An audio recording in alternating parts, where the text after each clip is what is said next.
His ex-wife mocked him with $2.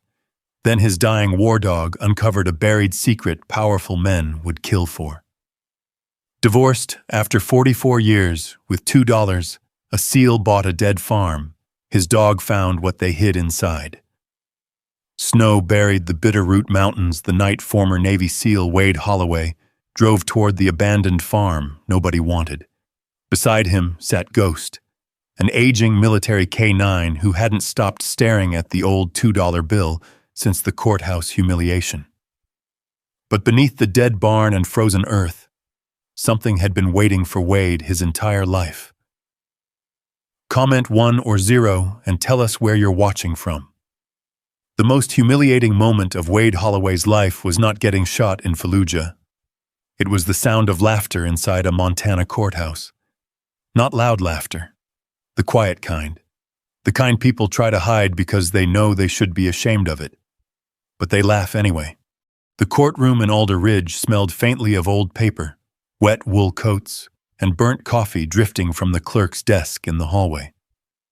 Outside, snow fell slowly over western Montana, coating the streets and parked trucks in a dull gray blanket that matched the sky. Inside courtroom number 3, Wade Holloway sat perfectly still beside his dog.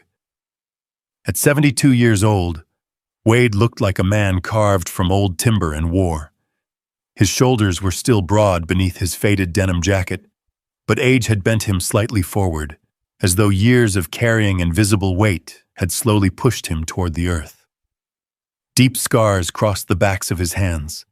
His silver hair was cropped short, military style, out of habit more than vanity. Beside him lay Ghost.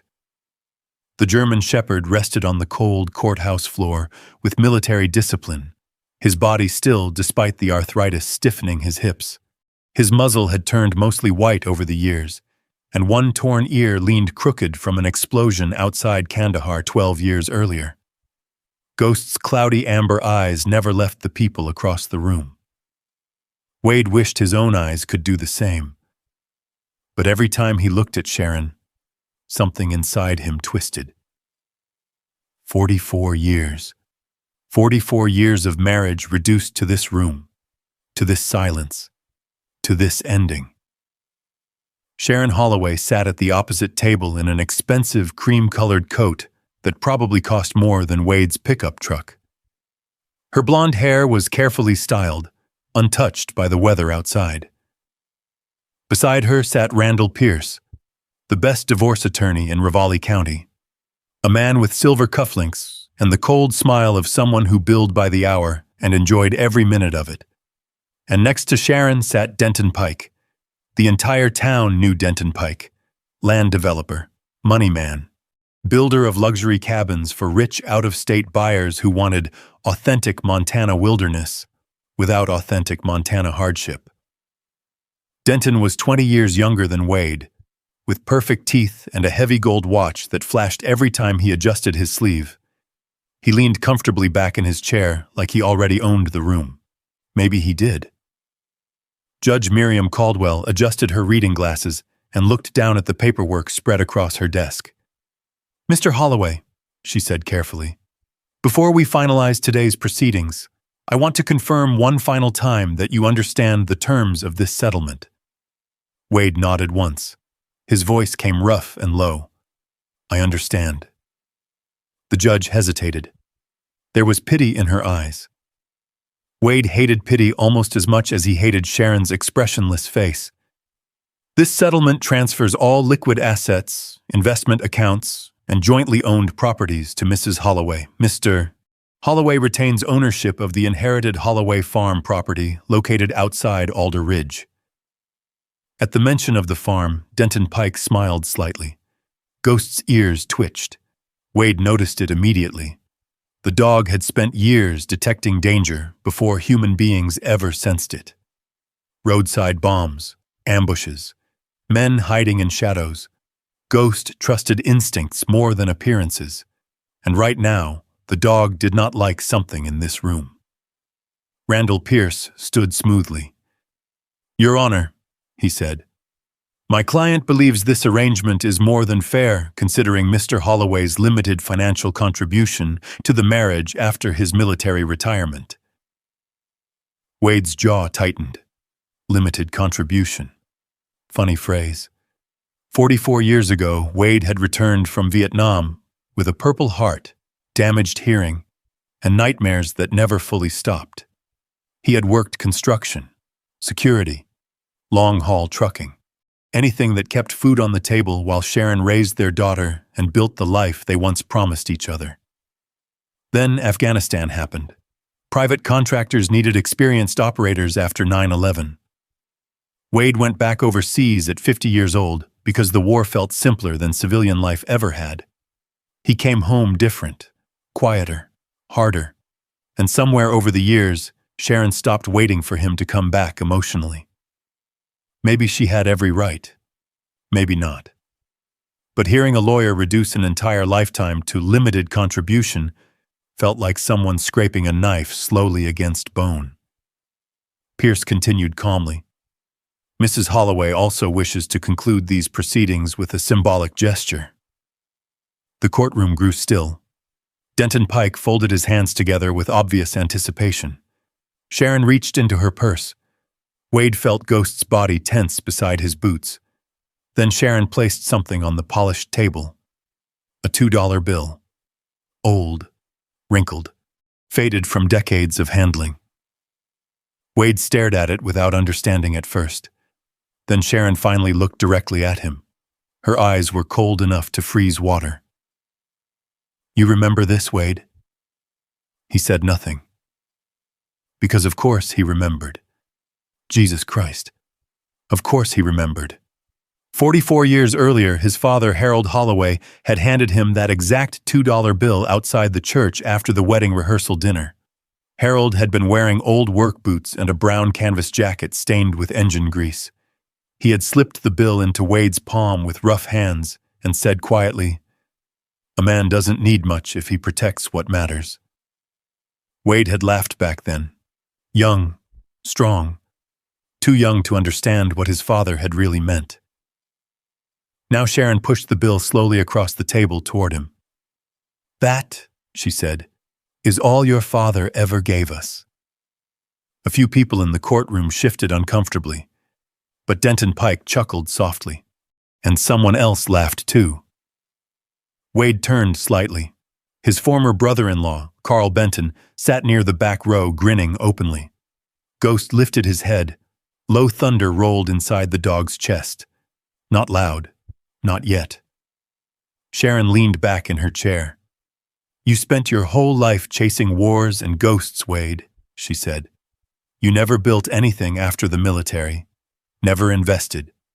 Never planned ahead. All you left behind was broken fences and old stories." Each word landed like a hammer strike.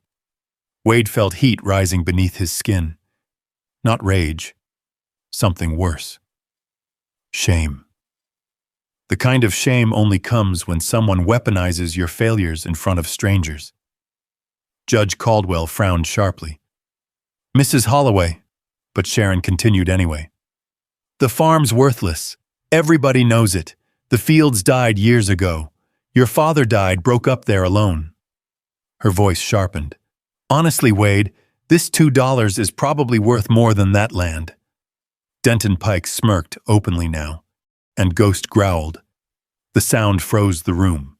Every head turned toward the dog. Ghost was no longer lying down. The old shepherd stood rigid beside Wade's chair, fur raised along his spine, cloudy eyes locked directly onto the $2 bill. Not Sharon. Not Denton. The bill.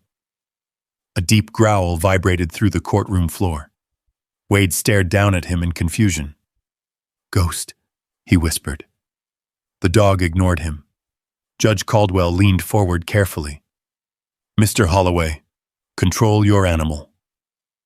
Ghost took one slow step toward the table, growling harder now. Wade grabbed the dog gently by the collar. "Easy, easy, boy." But Ghost would not stop staring at the bill. And for the first time all morning, Wade noticed something strange. tiny faded pencil markings along the edge of the paper, almost invisible, like numbers. Then Denton Pike suddenly shifted in his seat, nervous. Just for a second. It happened fast. Most people would have missed it. But Wade spent most of his life reading men under pressure, and Denton Pike had just reacted to that bill. Why? Before Wade could think further, Sharon stood. "I think we're finished here." Judge Caldwell sighed heavily. "Yes," she said quietly. "I suppose we are." The sound of papers shuffling filled the room. People stood. Coats rustled. The hearing was over. 44 years reduced to signatures and silence. Wade picked up the $2 bill slowly. The paper felt strangely stiff in his fingers. Ghost immediately stopped growling. But the dog kept staring at it, watching it, tracking it with unnatural focus. Wade folded the bill carefully and slipped it into his coat pocket. Ghost's eyes followed every movement. Then Wade stood. His knees hurt. Everything hurt. Without another word, he turned and walked toward the courtroom doors while people deliberately avoided looking at him. Except Denton Pike. The developer watched Wade leave with an expression Wade couldn't quite understand. Not triumph. Something else. Something tighter. Like concern. Outside the courthouse, snow drifted through the pale afternoon light. Wade paused on the stone steps while Ghost sat beside him. The cold air burned his lungs. Below them, Alder Ridge stretched quiet beneath winter clouds. Pickup trucks moved slowly along Main Street. Smoke rose from chimneys. Life continued exactly the same while Wade Holloway's entire world had just collapsed. Ghost suddenly nudged Wade's coat pocket with his nose. Once. Then again. The bill. Wade pulled it halfway out and looked down at the faded paper. Ghost whined softly. Not fear. Urgency. Wade frowned. "What is it, boy?" The dog stared toward the mountains rising white and enormous beyond town, toward the direction of the old Holloway farm. Wind moved through the pine trees above the courthouse, and for one brief moment, Wade felt something he had not felt in a very long time. Not hope, not yet, but something close enough to make his chest ache. Then Ghost turned toward the mountains again and growled low beneath his breath. As if somewhere far beyond the snow-covered ridges, something was waiting for them. Wade Holloway stood motionless on the courthouse steps while wind swept powdered snow across Main Street like drifting ash. The mountains beyond Alder Ridge rose dark and endless beneath the winter clouds, their peaks swallowed by fog and stormlight. Ghost sat beside him, staring toward those mountains with complete focus. Not moving, not blinking, waiting. Wade slowly pulled the old $2 bill from his coat pocket again. The paper trembled slightly in his hand, though whether from cold or age he couldn't tell anymore. He studied the faded edges beneath the gray afternoon light. Tiny pencil marks. Numbers, maybe. Or scratches. Hard to tell. His father's face rose suddenly in his memory. Harold Holloway standing beside an old diesel tractor sometime around 1978, wiping grease from his hands with a rag while snow blew across the fields behind him. "A man pays attention to small things," Harold had once told him, "because small things usually become big things later." Back then, Wade had been too young to listen carefully. Now his father was dead. Sharon was gone, and the dog was growling at a piece of paper. Wade folded the bill again. "Come on, boy." Ghost finally stood, though reluctantly, still glancing toward the mountains. Wade walked down the courthouse steps slowly, his knees stiff from old injuries and colder weather. Every joint in his body carried memories now. Afghanistan, Iraq, Vietnam before that. Names and places and faces he spent years trying unsuccessfully to forget. His old Ford pickup sat alone near the end of the parking lot. Rust spread along the wheel wells. One headlight was held in place with duct tape. Snow covered the windshield in a thin crust. Ghost jumped carefully into the passenger seat. Not as fast as he used to. That hurt Wade more than he expected. The engine coughed twice before finally turning over. As the heater rattled weakly to life, Wade looked once toward the courthouse windows. He could still see movement inside. Sharon, Denton Pike, lawyers gathering papers, people continuing their lives. 44 years ending like a business meeting. He put the truck in gear and drove. The road south out of Alder Ridge cut through frozen valleys and pine-covered hills beneath a darkening sky. Snow thickened as the truck climbed higher into the Bitterroot Mountains. Ghost remained unusually alert. Normally, after stressful situations, the old shepherd slept. Not today. Today, the dog sat upright the entire drive, watching the road ahead with military concentration. "You gonna tell me what's got into you?" Wade muttered. Ghost's ears twitched. No answer, only snow and silence. The farther they climbed into the mountains, the emptier the world became. Small ranches disappeared. Then fences disappeared. Then even power lines vanished into wilderness. By late afternoon, the truck turned onto a narrow gravel road, barely visible beneath fresh snow. Tall pine trees crowded close on both sides like dark walls. Wade hadn't driven this road in almost 15 years. Not since Harold's funeral. And even then, he hadn't stayed long. The truth was, Wade had avoided this place most of his adult life, because the farm reminded him too much of the man he disappointed. His father had been quiet, not weak, never weak, but impossible to understand.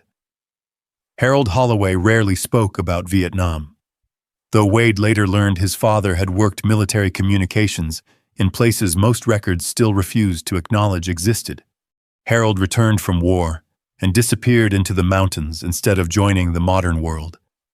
He built fences, fixed engines, worked fields nobody believed could survive Montana winters. People in town called him strange, a mountain ghost, a stubborn old mechanic who wasted his life on dead land. Maybe Wade believed some of that himself once. The truck rounded a final curve, and there it was, the Holloway farm. Even buried beneath snow, the place looked wounded. The farmhouse leaned slightly left with age, its white paint peeling in long strips beneath broken gutters. One porch railing had collapsed entirely. Barn roofs sagged beneath heavy snow. Fence posts stuck from the frozen ground like broken teeth. Dead fields stretched toward the mountain ridges beyond. Wade shut off the engine. Silence settled instantly. Deep mountain silence. The kind that makes a man aware of his own breathing. Ghost jumped down first. The shepherd stood perfectly still beside the truck, staring across the property. Then he growled softly. Wade followed the dog's gaze toward the old barn behind the farmhouse. Its massive doors hung crooked. One upper window was shattered black. Snow drifted through the opening. Something about the building felt wrong immediately. Not abandoned exactly. Watching. "You're imagining things," Wade muttered, mostly to himself. But Ghost did not move. The dog's ears flattened slightly. Combat alert. Wade knew the posture well. He'd seen it outside villages before ambushes. Seen it before explosions. Seen it before gunfire. Cold unease moved slowly through his chest. The front porch steps creaked dangerously beneath his boots as he climbed toward the farmhouse door. He unlocked it with the old brass key from the settlement paperwork. The door opened inward with a long groan. Dust. Cold air. Darkness. The smell hit him instantly. Old wood. Engine oil. Smoke soaked deep into walls from decades of winter fires. And underneath it all, his father. Impossible, but real. Every home carried its own scent. And somehow, after all these years, Harold Holloway still lived inside these walls. Wade stepped inside slowly. The furniture remained exactly where it had always been. Old plaid couch near the stone fireplace. Wooden kitchen table beneath the window. His father's reading chair in the corner beside stacked radio manuals. Nothing had changed. It looked less like abandonment and more like someone had simply stepped outside for a moment. Ghost entered behind him, but immediately moved away from the living room, toward the back of the house, toward the windows facing the barn. The dog stood rigid again, watching. Snow began falling harder outside. By evening, the storm fully settled over the mountains. Wade managed to get electricity running through half the house after fighting with the old breaker box in the basement. The furnace barely worked, so he built a fire instead. Orange light flickered across the living room walls while wind rattled branches outside. Ghost refused to settle down. The dog paced constantly between the fireplace and the back door, watching the barn, listening. At one point, he stood at the kitchen window, growling low into the darkness. Wade finally lost patience. "There's nothing out there." Ghost ignored him.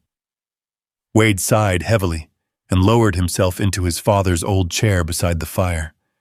His knees cracked painfully. The warmth helped slightly. Exhaustion settled over him all at once. Not physical exhaustion, something deeper. 44 years of marriage gone. His home gone. His life reduced to a collapsing farmhouse nobody wanted. He rubbed his face slowly, then noticed something sitting on the bookshelf beside the chair. A framed photograph. Himself at 24 years old, Vietnam-era dress uniform, standing beside Harold outside this very farmhouse. Both men looked uncomfortable in front of the camera, neither smiling properly. But Harold's hand rested firmly on Wade's shoulder, protective, proud. Wade stared at the picture a long time. "I should have come back sooner," he whispered. The fire cracked softly. Outside, the storm deepened. Sometime after midnight, Wade fell asleep in the chair, and the nightmare came immediately. Afghanistan, Helmand Province, night operation, dust and gunfire and screaming over comms. Private Eli Turner bleeding out beside an overturned Humvee while Wade desperately tried to stop the blood with shaking hands. Then the explosion, the terrible sound, the helplessness. Wade jerked awake violently with a strangled gasp. The living room was dark except for dying firelight. His heart pounded hard enough to hurt. For one confused moment, he didn't know where he was. Then he heard it. Ghost barking. Not ordinary barking. Warning barks. Sharp. Aggressive. Wade grabbed the revolver from the side table instantly, old reflexes returning fast. Ghost stood near the back door, body rigid, fur standing high along his neck, growling toward the barn. Wade crossed the room carefully and looked outside. Snow hammered sideways through darkness. The barn stood barely visible beneath the storm. But something moved near it. A shadow. Fast. Gone again. Wade narrowed his eyes. Probably just blowing branches. Probably. Then Ghost snarled, and somewhere out near the barn, a metallic clang echoed faintly through the storm, like steel striking steel beneath the earth. Wade felt cold crawl slowly up his spine. Ghost looked back at him. The old dog's cloudy eyes burned with urgency, as if he had been trying to warn Wade from the very beginning, and out beyond the snowstorm. Something on the Holloway farm was awake. Wade stood motionless at the kitchen window, one hand gripping the revolver, while snow hammered against the glass hard enough to sound like thrown gravel. Ghost barked again. Sharp, violent. The kind of bark military dogs used when they identified an active threat. Not wildlife. Not shadows. A threat.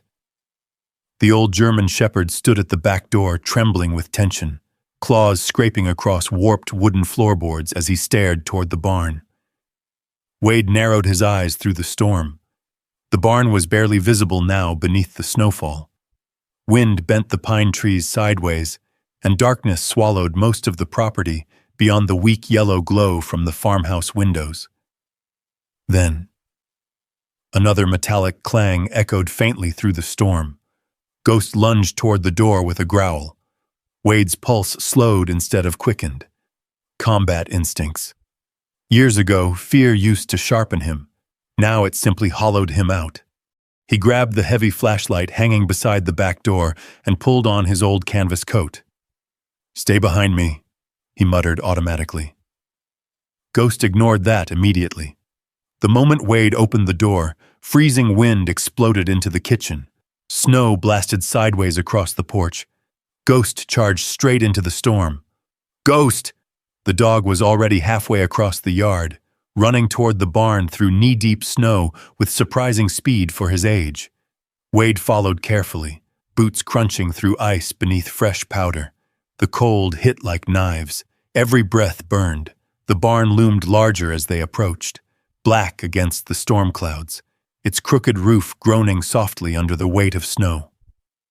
One loose metal sheet near the upper rafters banged repeatedly in the wind.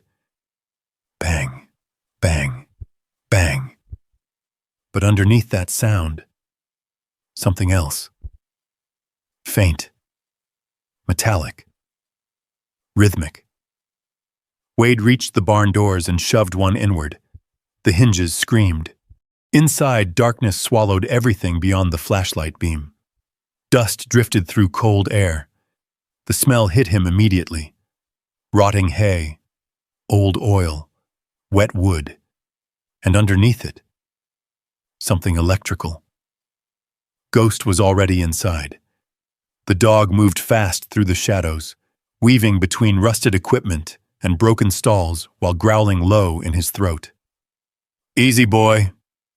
Wade swept the flashlight slowly across the interior. The barn looked abandoned for decades. Collapsed shelves leaned against walls. Rusted chains hung from beams overhead. Old farming tools lay scattered across the dirt floor beneath layers of dust and straw. Then the flashlight caught fresh tracks, boot prints, recent. Wade crouched immediately. Not his, not old. Fresh snowmelt still glistened inside the impressions. Someone had been inside the barn recently. Ghost barked sharply from the far corner. Wade rose and moved carefully toward the sound.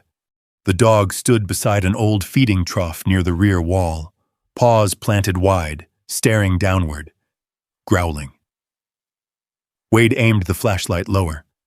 At first he saw nothing unusual. Then Ghost began scratching furiously at the floorboards beneath the trough. Wood splintered beneath his claws. "Ghost, stop!"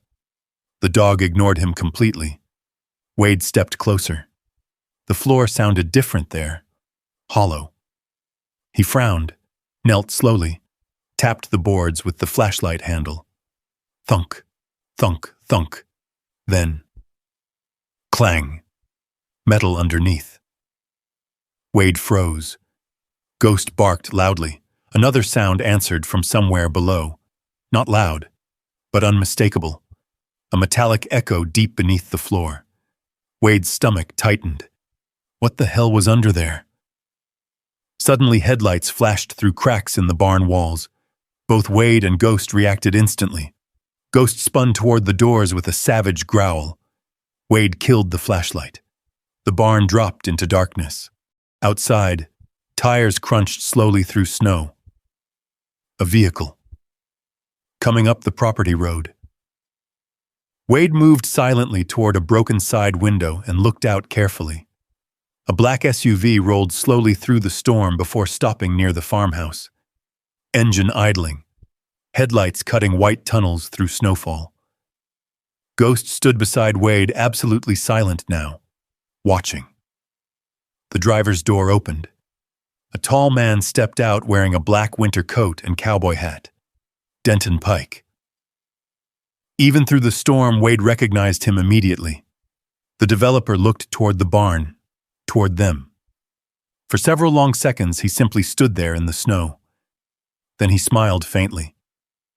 Not friendly, satisfied, like a man confirming something. Ghost's growl deepened dangerously. "What are you doing here?" Wade muttered under his breath. Denton finally climbed back into the SUV. The vehicle reversed slowly and disappeared down the mountain road. Its taillights vanished into the storm. Only then did Wade realize Ghost had moved back toward the feeding trough again. The dog resumed scratching violently at the floorboards. Wade stared down at the hidden section of flooring. Cold unease settled deeper into his chest. Something was buried under this barn, and Denton Pike apparently knew it. The storm trapped them inside the farmhouse for most of the next day.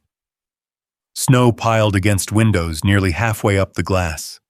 Wind rattled the old roof continuously, making the entire house groan like an old ship at sea. Ghost refused to rest. Every few hours, the dog returned to the back door, whining softly toward the barn. By noon, Wade finally gave up trying to ignore him. "All right," he muttered. "You win." He pulled on gloves and heavy boots again. The storm had weakened slightly, though snow still fell steadily across the property. Wade carried a crowbar from the tool shed, while Ghost bounded ahead through drifts, despite the stiffness in his back legs. Inside the barn, daylight filtered weakly through broken roof panels overhead. Ghost immediately returned to the feeding trough. Scratching, digging, obsessed. Wade shoved the trough aside with effort. It screeched across the floor, revealing warped wooden planks beneath thick dirt and straw. The hollow sound returned instantly when he struck the boards with the crowbar. Clang. Metal underneath. Wade's heartbeat quickened slightly. He drove the crowbar downward hard. Wood cracked apart. Ghost barked excitedly. Wade tore away more boards slowly until rusted steel finally appeared beneath decades of dust and debris. A hatch. Circular. Military-looking. About 4 feet wide. Ghost stood over it, growling softly. Wade brushed snow and dirt away with gloved hands. A faded emblem became visible on the metal surface. Not military exactly. Engineering corps, maybe. Hard to tell beneath rust. Then he noticed the lock. 6 rotating number dials. Old, heavy-duty. Not farm equipment. Military grade. "What the hell were you hiding, Dad?" Ghost suddenly lifted his head. Alert again. Wade heard it too this time. An engine. Far away. Approaching.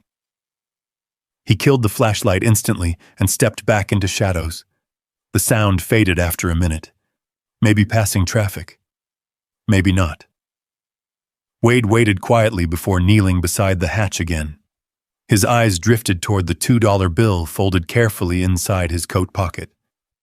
Something about it bothered him now. The numbers. The way Ghost reacted to it. The way Denton Pike looked at it in court. Wade slowly pulled the bill free.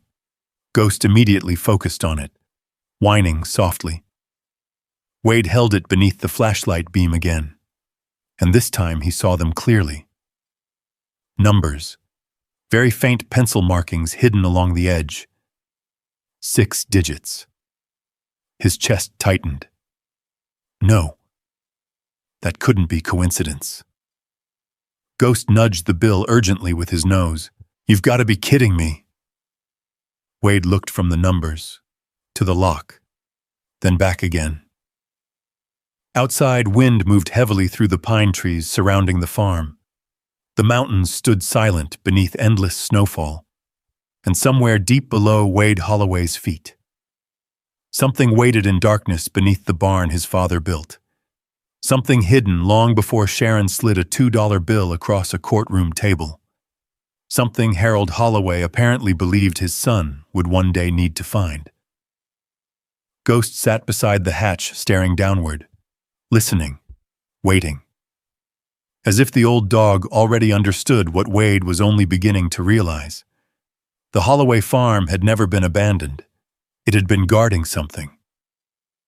Wade sat alone at the kitchen table long after midnight, with the $2 bill spread carefully beneath the lantern light.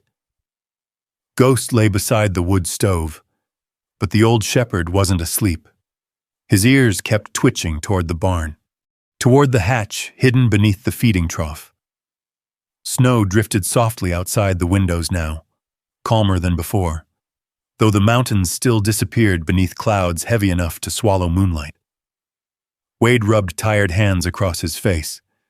The 6 faded numbers written along the edge of the bill matched the lock exactly. That fact alone should have been impossible. His father had given him that bill over 40 years ago, long before the divorce, long before Sharon, long before Denton Pike suddenly appeared interested in a dead mountain farm nobody wanted, which meant Harold Holloway had planned something decades in advance. Wade leaned back slowly in the chair. His father was many things. Quiet, stubborn, hard to know. But Harold was not dramatic. He didn't create mysteries for amusement. If Harold hid something beneath that barn, there was a reason. Ghost suddenly stood. The growl started low in his chest again. Wade turned immediately toward the kitchen window. Headlights, far down the mountain road, moving slowly toward the farm. Not Denton Pike's SUV this time. Different vehicle. Older. Wade killed the lantern instantly. Darkness swallowed the kitchen. Ghost moved silently beside him as Wade stepped near the window. The headlights crawled closer through the trees before finally stopping near the property fence. Engine idling. Wade waited. Nothing happened at first. Then the driver's door opened. A man stepped out carrying a flashlight. Tall, heavy coat, broad shoulders, Sheriff Tom Grady. Wade exhaled slowly. That didn't relax him. If anything, it made him more uneasy. Sheriff Grady swept his flashlight across the property before finally heading toward the porch. Ghost's growl deepened. "Easy," Wade whispered. A knock came moments later. 3 hard strikes. Official. Wade opened the door halfway. Cold wind rushed inside immediately. Sheriff Grady smiled politely beneath snowflakes collecting in his mustache. "Evening, Wade." "Sheriff? Mind if I come in?" Wade considered saying no. Instead, he stepped aside silently. Grady entered slowly, stomping snow from his boots while his eyes moved carefully around the farmhouse, observing everything. Not casually either, professionally. Ghost stood near the stove watching him without blinking. The sheriff noticed. "He always this friendly?" "He's deciding." Grady chuckled softly, but his eyes kept moving around the room. They paused briefly on the muddy crowbar leaning near the back door, then toward the barn outside the kitchen windows, then back to Wade. "Folks in town said you moved back up here." "Looks that way." "You planning on staying?" Wade said nothing. The sheriff removed his gloves carefully. "You know this property's caused problems over the years." "What kind of problems?" Grady shrugged. "Hunters disappearing, trespassers, strange reports." He smiled faintly. "Mountain people like stories." Ghost growled again. The sheriff glanced down at the dog. "He doesn't like me much. He likes honest people." That landed harder than Wade intended. For one brief second, Grady's smile tightened, then it returned. "Denton Pike mentioned he stopped by yesterday." Wade watched him carefully now. "There a reason everybody's suddenly interested in this farm?" The sheriff shrugged again. "Denton buys land. That's what he does." "He buys dead farms in the middle of nowhere?" "Sometimes dead things become valuable." Silence settled heavily between them. Wind rattled the old windows. Ghost took one slow step closer to the sheriff. Grady noticed immediately. "You should be careful up here, Wade." "Careful of what?" "Isolation." The sheriff looked around the dark farmhouse. "Old veterans sometimes struggle alone after everything." There it was. Not concern. warning disguised as concern. Wade knew the tone well. Military intelligence officers used it during interrogations. Friendly voices carrying sharp edges underneath. Ghost suddenly barked once. Violent. Explosive. The sheriff flinched slightly. Wade turned. The dog stared toward the back window facing the barn. Growling. Someone was out there. Wade saw it too now. A flashlight beam moving briefly near the barn doors before disappearing behind the structure. Sheriff Grady followed his gaze. Then something strange happened. The sheriff did not look surprised, only irritated. He moved immediately toward the door. "I should get going." "That somebody with you?" "No." "You sure?" Grady pulled on his gloves again. "Mountain shadows play tricks this time of year." Then he paused beside Wade. His voice lowered slightly. "Whatever your father left behind up here." He looked toward the barn one last time. "Some things are better left buried." The sheriff left without another word. His vehicle disappeared into the snowfall moments later. But Wade remained standing at the window, because another set of tracks now crossed the property. Fresh tracks, leading toward the barn, not Grady's. Ghost was already at the back door. Wade grabbed the revolver again. "Stay close." They crossed the yard carefully through shin-deep snow. The flashlight beam cut through darkness in thin white slices. The barn doors stood partly open. Wade was certain he had closed them earlier. Ghost entered first, silent now, predatory. Wade followed. Cold air moved strangely inside the barn. Not natural wind, airflow, coming from somewhere below. Then Wade heard movement overhead. He spun instantly. The flashlight beam caught a man climbing through the upper hayloft window. Young, heavy coat, camera around his neck. The stranger nearly slipped before disappearing into the storm outside. "Stop!" Wade chased him out into the snow, but the man reached a waiting pickup hidden behind the tree line and sped away down the mountain road. Ghost barked furiously beside him. Wade memorized the company logo painted briefly across the truck door before it vanished. Pike Development Group. Back inside the barn, Wade stood breathing hard while snow drifted through the broken roof above. Ghost returned immediately to the hidden hatch beneath the feeding trough. The dog sniffed intensely around the metal edges, then suddenly scratched at the nearby wall. Wade frowned. He moved the flashlight beam closer. Old shelves lined the wall beside the hatch.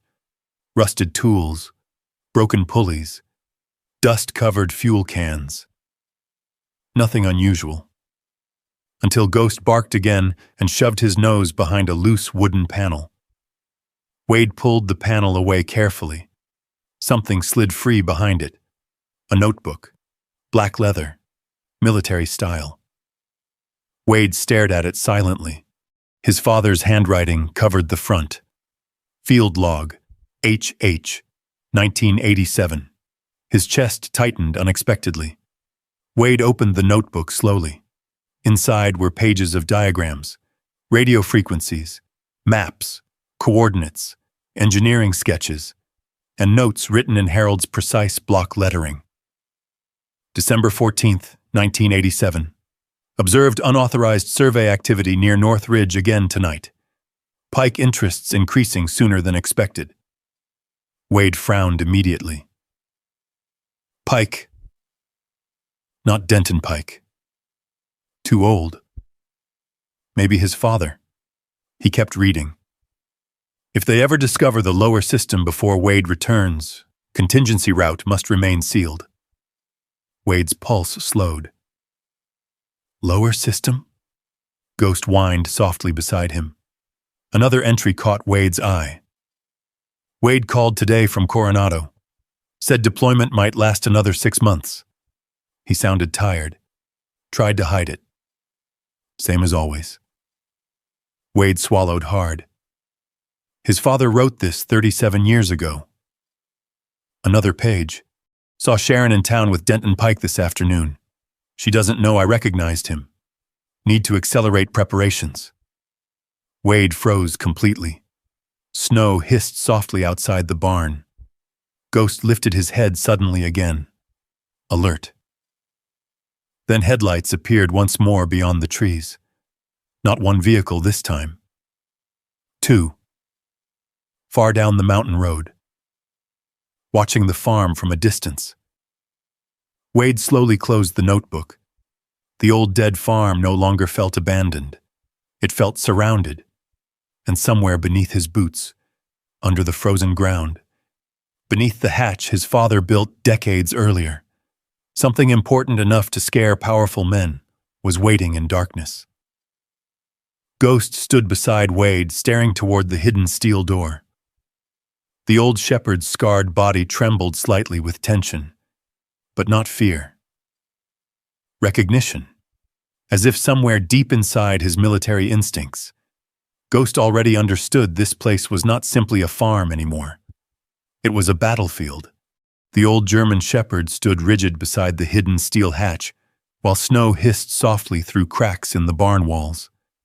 His cloudy eyes stayed fixed on the darkness beneath the floorboards, as though he could hear something Wade couldn't, or remember something buried deep inside instincts older than either of them.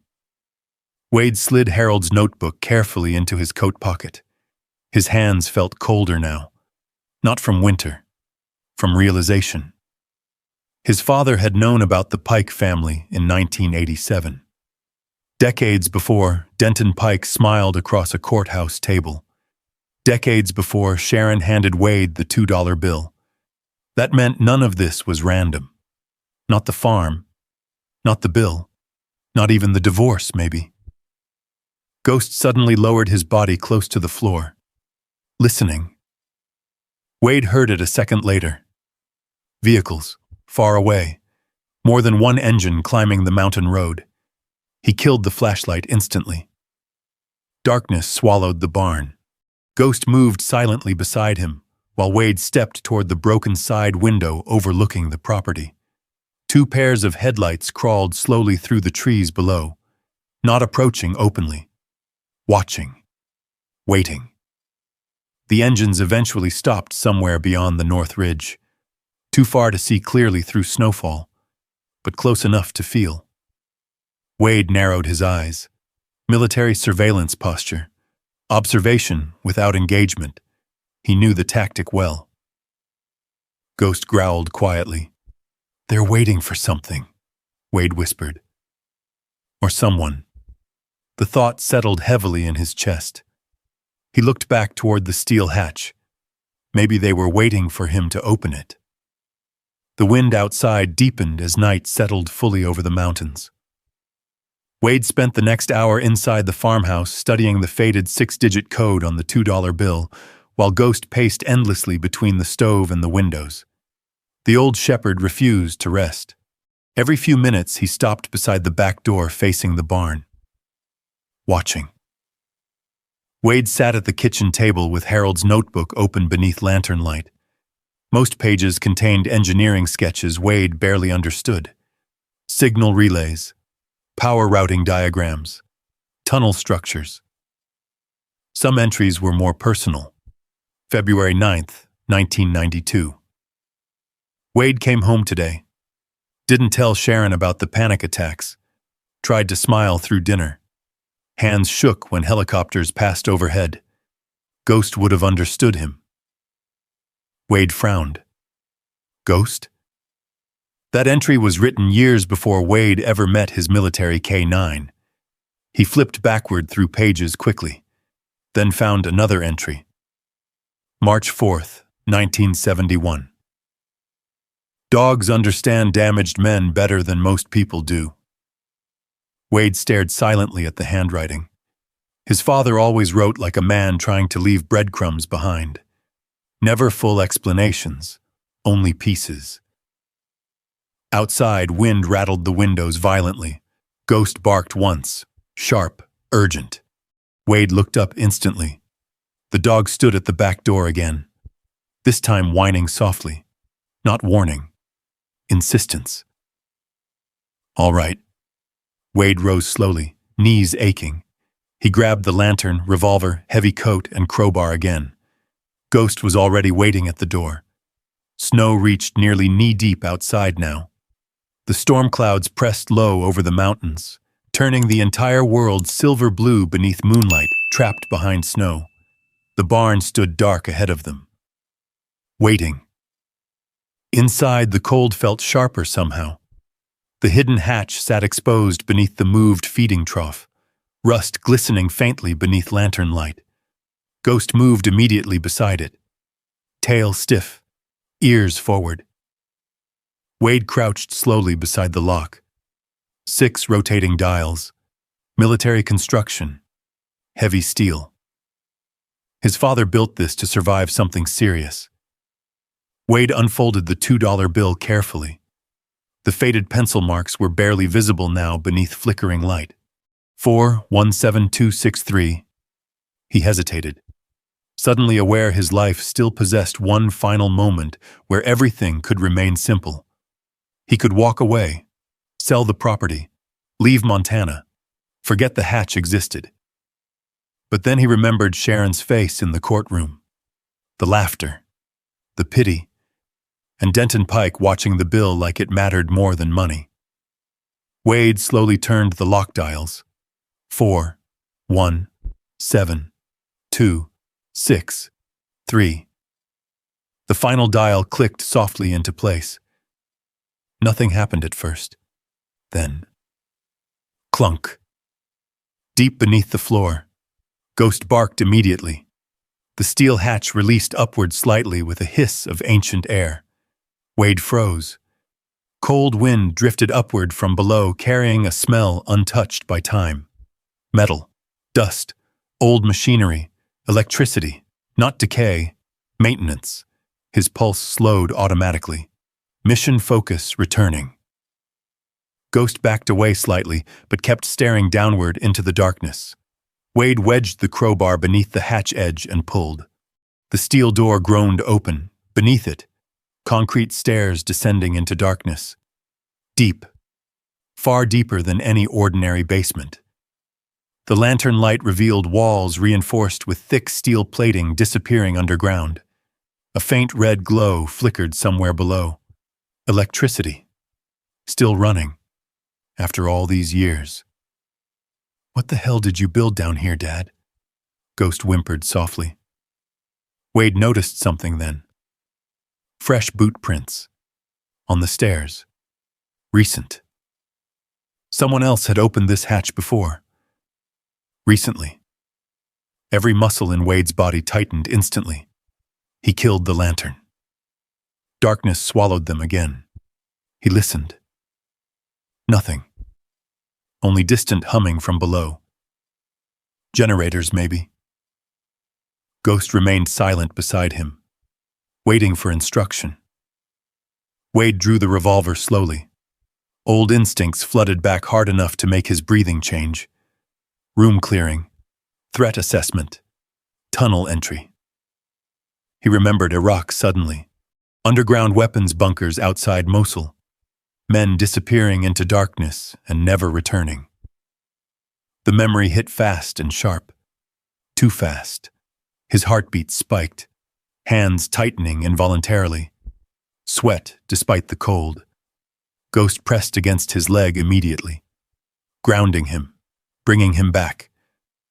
Wade closed his eyes briefly, breathed once, twice. The panic passed enough to function. "Good boy," he whispered. The old shepherd looked up at him calmly, waiting, trusting. Wade picked up the lantern again. This time he turned the flame lower. Then together they descended into the darkness beneath the Holloway farm. The stairs spiraled downward farther than seemed possible beneath a mountain barn.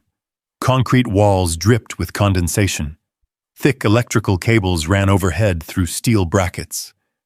The deeper they went, the warmer the air became. Ghost moved ahead carefully.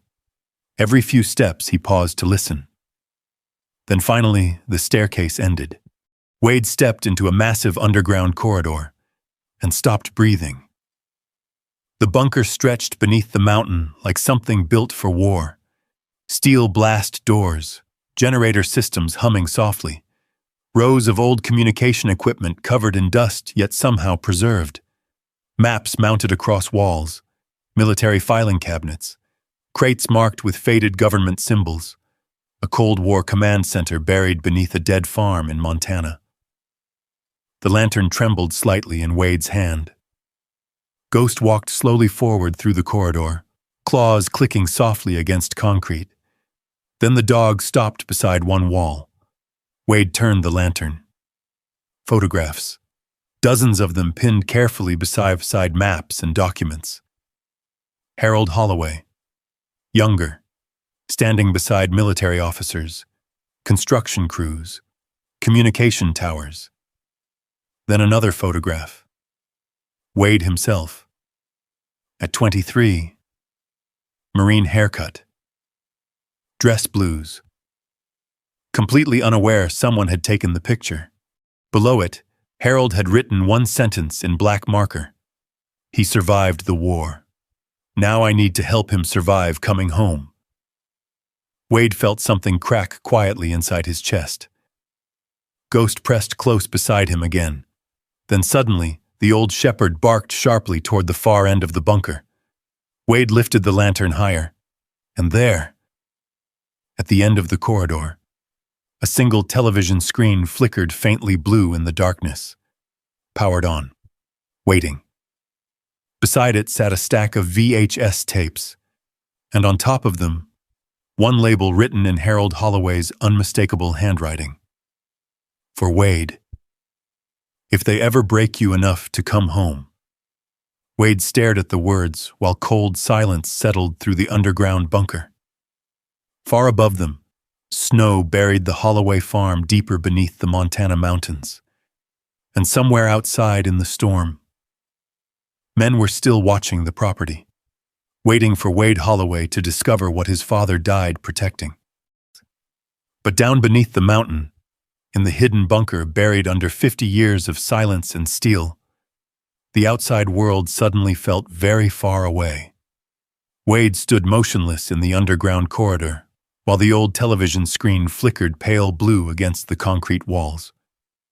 Ghost moved carefully through the bunker beside him, nails clicking softly against the floor. The shepherd no longer growled. Now he sniffed, investigating, learning. The underground air carried a strange warmth after the brutal cold outside.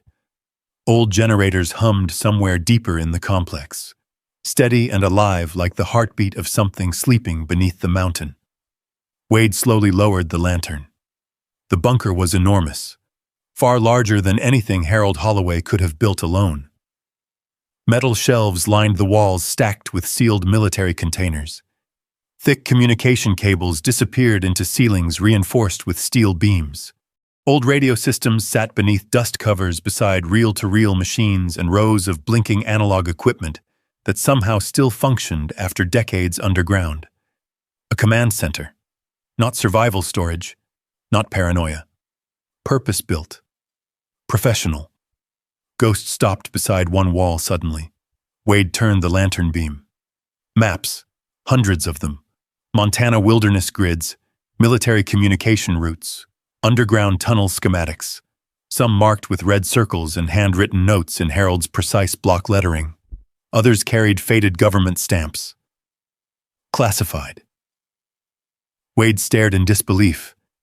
His father was a mechanic, a farmer, a quiet old mountain man who fixed tractors and barely spoke during town meetings. Except apparently he wasn't. The realization settled slowly and heavily inside Wade's chest. Maybe he never truly knew Harold Holloway at all. Ghost moved farther down the corridor toward another steel door standing partially open. Wade followed cautiously. Inside was a workshop unlike anything he expected. Long work tables covered with electronic parts and soldering equipment. Shelves filled with engineering manuals. Radio towers sketched across giant drafting papers pinned to walls. And journals. Dozens of them. black leather notebooks identical to the one Wade found hidden in the barn, each carefully labeled by year, almost 40 years of records. Wade picked up one slowly. Inside, Harold's handwriting filled every page. Technical diagrams mixed with personal observations. Signal integrity holding stable through winter conditions. Pike survey teams increasing northern activity again. Need to reinforce secondary access route before spring thaw. Wade turned another page.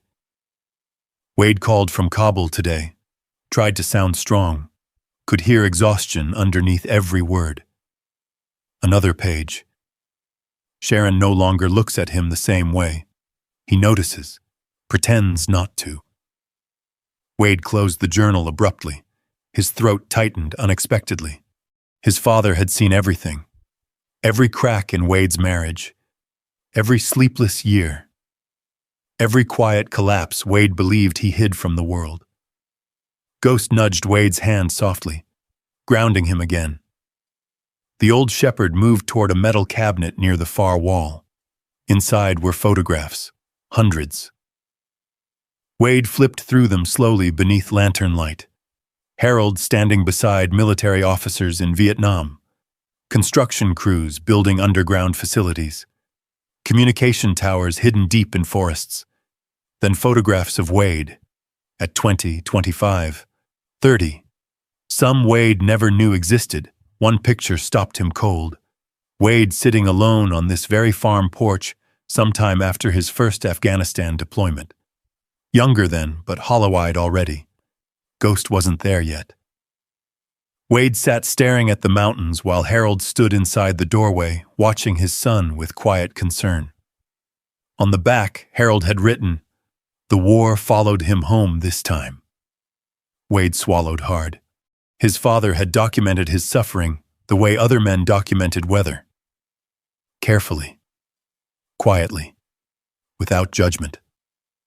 The television screen crackled suddenly behind him. Ghost barked sharply. Wade turned. The screen flickered harder now, blue static rolling across it. Beside the television sat an old VHS player wired directly into the bunker's power system. And beside that, a single tape already waiting inside the machine, as if Harold expected this exact moment. Ghost walked toward it slowly, then sat, watching the television, waiting.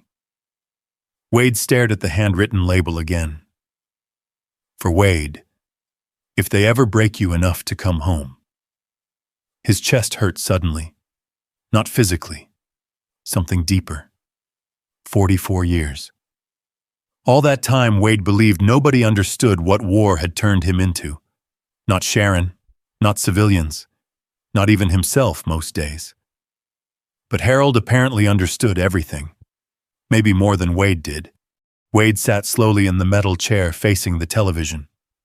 The room felt strangely intimate, despite concrete walls and military equipment, like a confession chamber built beneath a mountain. Ghost settled beside his chair immediately, close enough for Wade's hand to rest against the dog's scarred neck. Outside the bunker, wind howled faintly through unseen vents. Wade inserted the tape. The machine clicked loudly. Static rolled across the screen. Then the image stabilized. Harold Holloway appeared sitting at the farmhouse kitchen table upstairs. Younger. Stronger. Gray beginning to touch his hair, but not yet old. He stared directly into the camera for several silent seconds before speaking. Wade. Just hearing his father's voice again nearly broke him immediately. Not because Harold sounded emotional, because he sounded calm, steady, alive. I don't know how long it's been since I recorded this, Harold continued. Maybe I'm already gone. Maybe you're watching this because something finally pushed you back up this mountain. He paused. A small, sad smile crossed his face. Or maybe somebody finally broke your heart bad enough. Wade looked away briefly. Ghost rested his head against Wade's knee. Harold continued quietly. If you found this place, then Sharon left. The words hit like a hammer. Wade stared at the screen. "How did you know?" he whispered. On screen, Harold rubbed tired hands together. "She started disappearing years before you noticed. Not physically, emotionally." He sighed softly. "You were disappearing too, just in different directions." Wade felt his throat tightening painfully now. "I tried warning you once," Harold said. "You remember?" Memory hit Wade instantly. Summer evening, Harold standing beside the old barn saying quietly, "A man can survive war easier than loneliness sometimes." Back then, Wade thought his father was talking about himself. Maybe he wasn't. Harold leaned closer toward the camera. "You spent your whole life believing strength meant carrying pain quietly." He smiled sadly. "That's the Holloway curse. My father had it too." Ghost's ears twitched softly beside Wade. "I built this place because I knew someday men would come looking for what's buried under this mountain." Harold's expression hardened slightly now. "And I knew someday you'd need somewhere the world couldn't reach you." Wade frowned. "What's buried here?" As if answering directly, Harold looked toward the camera again. "The bunker isn't the secret, Wade." Silence filled the room. "The communications network is." Wade sat forward slowly. Harold continued. "During Vietnam, I worked on underground relay systems the government later buried. Some people made fortunes covering up what happened out here afterward."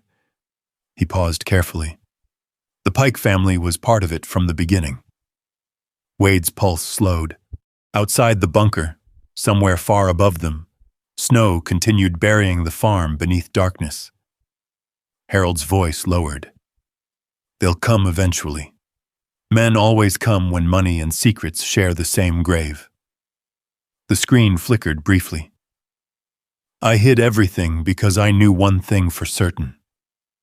Harold looked directly into the camera now. "You'd survive longer than I would." Wade felt tears burning unexpectedly behind his eyes. He hated crying, always had. But hearing his father speak with such quiet certainty cracked something open inside him. "You think war ruined you," Harold said softly. "It didn't." Ghost lifted his head slightly. "The world just forgot how to understand men like you." Wade finally looked away completely then. Because the old man on the screen had just spoken aloud the one truth Wade spent his entire life trying not to admit. Ghost pushed closer against his leg. Steady, loyal, present. Harold's image flickered again. Then his expression shifted suddenly. Concern. Urgency. "If Denton Pike finds this bunker before you understand what's really here..." He paused heavily. "Burn everything." Wade froze. "What?" Harold leaned closer toward the camera. "Listen carefully. The lower network still works. Every file, every recording, every transmission archive." His eyes darkened. "Some men would kill to keep those buried." The television crackled violently. Then the screen went black. Silence swallowed the bunker. Only the generators remained humming softly beneath the mountain. Wade sat frozen in the chair. Ghost looked up at him quietly. For the first time since the courthouse, since Sharon, since the laughter, Wade felt something worse than humiliation. He felt grief, because suddenly he understood something terrible. Harold Holloway had spent decades preparing this place not for himself, but for his son. Every wall, every journal, every hidden tunnel beneath the mountain, built by a father who knew someday Wade Holloway would come home broken. And outside, beyond the storm and darkness surrounding the Holloway farm, headlights appeared once more near the tree line, watching, waiting, because Denton Pike now knew Wade had entered the bunker, and whatever Harold Holloway buried beneath the mountain, people were willing to fight for it. Wade sat motionless in the underground bunker long after the television screen went black. The old VHS player clicked softly in the silence. Ghost rested beside his chair, one paw stretched across Wade's boot, like the dog understood the difference between solitude and loneliness.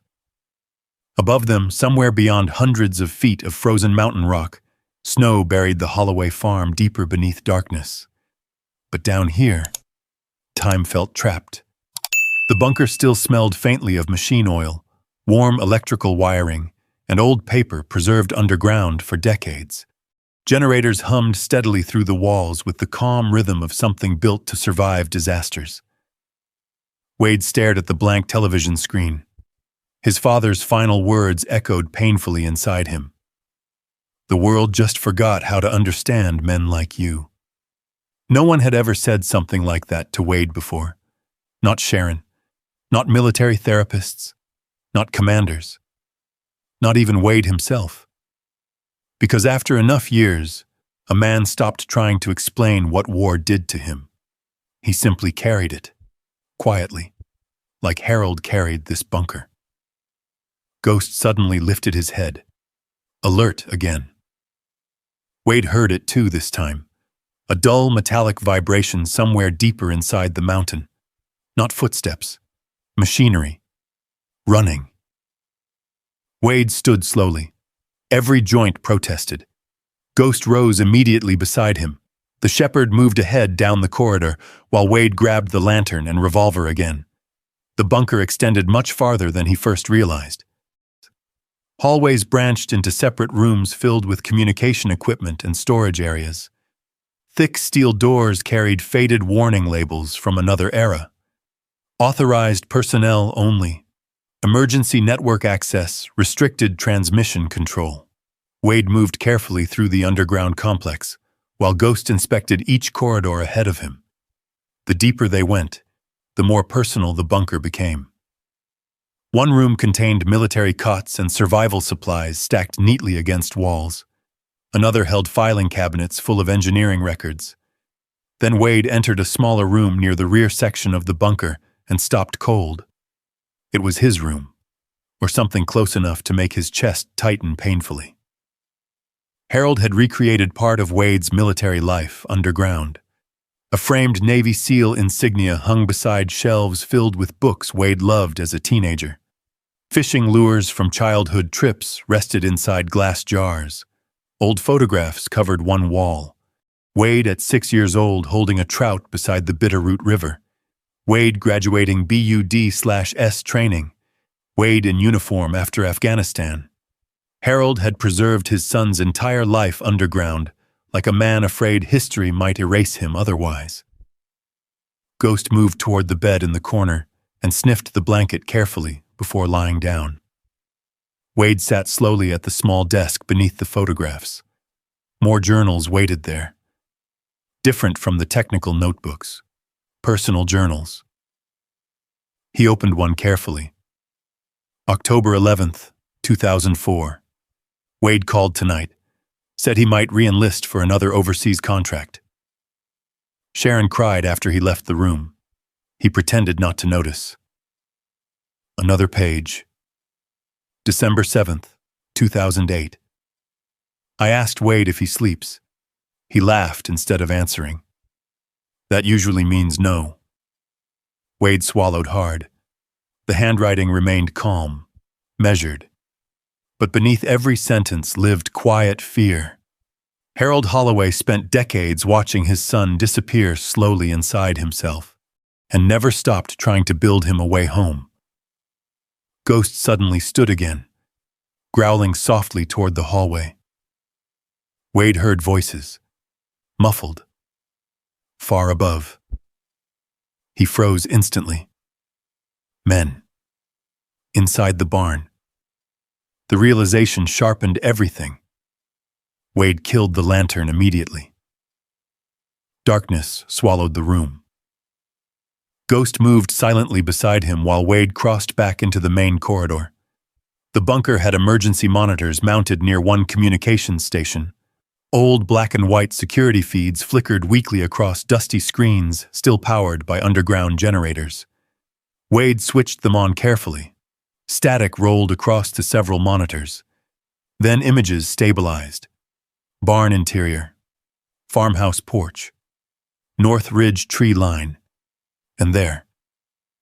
3 men moving through the barn above them with flashlights. One of them was Denton Pike. The others carried rifles. Ghost growled deep and dangerous beside the monitor screens. Wade's pulse slowed automatically. Combat mode. The old familiar calm returning. Denton Pike crouched near the feeding trough, studying the exposed hatch. "He opened it," one man said. "No kidding," Denton snapped. "You think he's still down there?" Denton looked directly toward the hidden hatch. "Yes."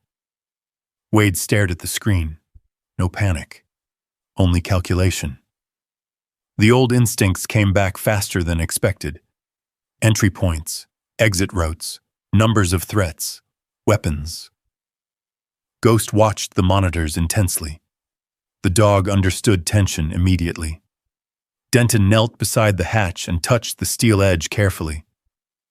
"He figured out the bill," he muttered. One of the men frowned. "You sure Holloway even knows what's down there?" "No." Denton's expression hardened. But his father did. Wade's grip tightened around the revolver. Ghost's ears flattened slightly. Denton Pike knew far more than he admitted. The developer stood slowly. "My father spent 30 years trying to locate this bunker." Wade froze. Denton continued quietly. "And now the old man's idiot son finally opens it for us." The other men laughed softly, but Wade felt something colder than anger move through him. Harold wasn't paranoid. Everything he built beneath this mountain was real. Ghost barked suddenly at another monitor. Wade turned. 2 more vehicles had appeared near the property fence. More armed men stepping into the snow. The farm was surrounded.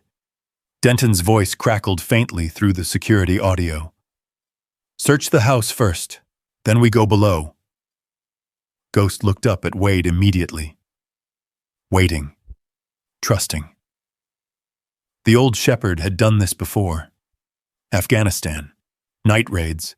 Tunnel systems. Danger moving closer while silence narrowed around them. Wade rested one hand gently against Ghost's scarred neck.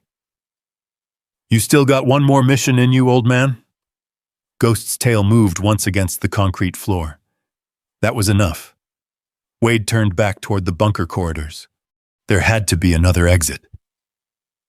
Harold never built military systems with single access points. He searched quickly through nearby rooms until he found wall maps showing underground tunnel routes branching beneath the mountain. One line carried a handwritten note. "Secondary emergency route. East Ridge access."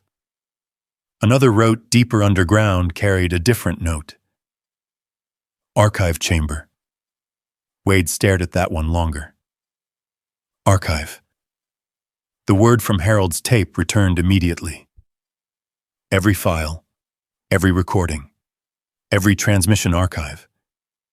Something hidden deeper inside the bunker mattered enough to make armed men climb a mountain during a blizzard. Wade looked toward the lower tunnel entrance, disappearing into darkness. Ghost whined softly. The dog smelled strangers above. Time was running out. Then another monitor flickered alive unexpectedly. Wade turned sharply. A hidden camera feed from inside the farmhouse kitchen. Sheriff Tom Grady had entered the house. Not in uniform this time. He moved calmly through the kitchen while speaking into a radio. "Pike was right," Grady said. "The lower system's active." Wade stared in disbelief. The sheriff opened one of Harold's journals on the kitchen table. His expression changed immediately. Fear. Real fear. "Jesus Christ," Grady whispered. Denton's voice answered over radio static. "What?" Long silence. Then the sheriff spoke quietly. "If these records ever get out..." He didn't finish.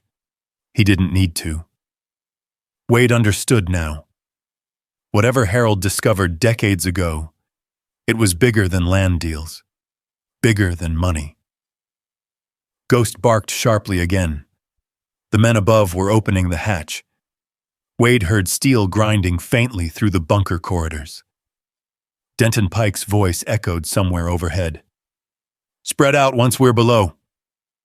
Ghost stood directly in front of Wade now, ready, waiting for command. The old shepherd's cloudy eyes reflected faint bunker light, while distant footsteps began descending into the underground darkness. And for the first time in years, Wade Holloway no longer felt like a broken old veteran hiding from the world. He felt like a Navy SEAL again. The change happened quietly, not dramatic, not heroic. One moment he was an old man sitting in the ruins of his life. The next, deep beneath a Montana mountain, while armed men descended into his father's bunker, something ancient and disciplined awakened inside him.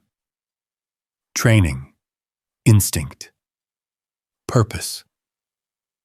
Ghost stood beside him perfectly still, ears forward, body tense like a loaded spring. The old shepherd understood immediately. The mission had changed. The bunker lights flickered softly overhead while distant footsteps echoed down the stairwell somewhere above. Wade studied the underground map one final time. 3 men entering through the main hatch. 2 more outside covering the property. Sheriff Grady upstairs. Denton Pike leading everything personally. Too many to fight head-on. Especially at 72 years old. Especially with Ghost slowing down from age and old injuries. But Wade knew something men like Denton Pike never understood. A man defending home fights differently than a man hunting profit. Ghost growled low. They were getting closer. Wade moved quickly through the corridor, shutting off unnecessary lights section by section until much of the bunker disappeared into darkness. The only remaining glow came from emergency strips along the lower walls. Red light, dim enough to hide movement, bright enough to navigate. Ghost stayed glued to Wade's side as they slipped deeper into the underground complex. The footsteps above reached the lower staircase. Voices echoed faintly now. "Spread out." Denton Pike, calm, confident. "This whole system's bigger than my father thought." Another voice answered nervously. "You sure Holloway's armed?" "He was a SEAL." "So?" Denton laughed softly. "He's 72. Ghost's lips peeled back silently. Wade rested one hand against the dog's neck. Easy. Not yet. They reached a heavy steel security door near the communications center. Wade examined the locking system quickly. Manual override still worked. He pulled the lever hard. Somewhere behind them, massive steel doors slammed shut automatically through connecting corridors. The sound thundered through the bunker. Shouts erupted instantly upstairs. "What the hell was that?" Ghost barked once sharply. The old shepherd's tail moved slightly now, working, focused. Wade finally allowed himself the smallest smile. "Still got it, huh?" The dog stared back as if insulted by the question. Then gunfire exploded somewhere down the corridor. Not aimed. Warning shots. Denton Pike's voice echoed through the bunker. "Wade!" Silence answered him. "You don't understand what you found down here." Wade crouched beside an old communications terminal and quickly powered it on. Dust-covered screens flickered to life beside him, while Ghost kept watch down the hallway. Static rolled across multiple surveillance feeds. Then images stabilized. Denton Pike and 2 armed men moved cautiously through the bunker entrance, carrying tactical flashlights. Sheriff Grady appeared behind them holding a shotgun. Fear sat openly on the sheriff's face now. Not greed. Fear. Whatever Harold buried beneath this mountain terrified him. Denton stopped near one of the old map walls. His flashlight beam drifted across military documents and transmission logs. Then his expression changed. Excitement. "Jesus Christ," one of the men whispered. Denton stepped closer to the wall. These are original network schematics. The sheriff looked sick. We should destroy everything and leave. No. Denton's voice sharpened instantly. You have any idea what this is worth? Ghost suddenly stiffened beside Wade. The dog's ears tilted toward another tunnel farther east. Movement. Wade checked another monitor. 2 additional men had entered through a secondary maintenance shaft. Denton was boxing them in. Smart. Wade studied the map quickly. The bunker's lower corridors formed a rough circle around the central archive chamber. If Denton reached the archives first, whatever Harold protected for 50 years would belong to Pike. Ghost whined softly. Wade looked down at him. You know where to go? The old shepherd turned immediately toward the eastern corridor, without hesitation. Wade trusted him completely. They moved silently through the bunker while voices echoed behind them. At one intersection, Ghost suddenly stopped dead, growling. Wade froze instantly. A flashlight beam appeared ahead. One of Pike's men approached carefully through the red emergency lighting, rifle raised. Ghost looked up at Wade. Waiting. Permission. Wade nodded once. The shepherd exploded forward silently. The man barely had time to react before Ghost slammed into him chest high, knocking the rifle sideways into concrete. Wade moved instantly, grabbing the weapon and forcing the man against the wall before the fight fully began. Fast, controlled, quiet, years of training returning automatically. The younger man stared in shock at the old veteran pinning him effortlessly against concrete. Where's Pike? Wade demanded quietly. The man said nothing. Ghost snarled inches from his face. Fear finally cracked him. Archive room, he whispered. Where? The man pointed shakily deeper underground. Wade released him hard enough to send him stumbling backward. Leave the mountain! The man didn't argue. He ran. Ghost watched him disappear before turning back toward Wade immediately. Ready again. The farther they moved underground, the stranger the bunker became. The lower levels looked less military and more secretive. No maps, no labels. Only reinforced steel doors and sealed archive rooms. One corridor contained shelves of reel-to-reel recordings stacked floor to ceiling. Another held filing cabinets marked with dates reaching back to the 1960s. Harold Holloway hadn't simply built a bunker. He built a vault. For truth. Ghost stopped beside another steel door and barked sharply. Wade pulled it open carefully. Inside, a communications hub, still active. Banks of radio equipment hummed beneath glowing analog displays. Massive tape storage systems lined the walls beside encrypted military transmitters connected to underground cable networks disappearing deeper into the mountain. And at the center of the room sat a single red folder. Waiting. Wade picked it up slowly. Classified. Operation Black Ridge. His pulse slowed. He opened the file carefully. Photographs spilled across the desk. Military land seizures. Underground detention sites. Names of senators. Defense contractors. Illegal surveillance operations hidden beneath Montana wilderness during the Cold War. And one family name appeared over and over again. Pike. Ghost growled again suddenly. Too late. The shotgun blast thundered through the doorway. Concrete exploded beside Wade's head. Sheriff Grady stepped into the room, shaking visibly while aiming the shotgun with both hands. Don't move, Ghost barked savagely. Call your dog off! Wade slowly raised his hands. The sheriff's face looked gray beneath the bunker lights. You have no idea what's in those files. I'm starting to. Grady swallowed hard.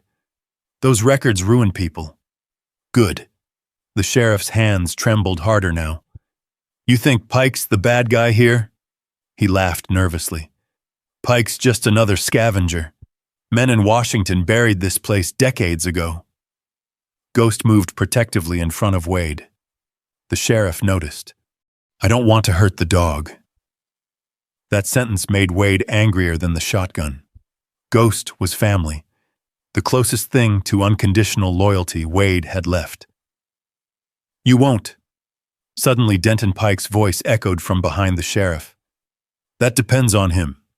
Denton stepped into view holding a pistol calmly at his side.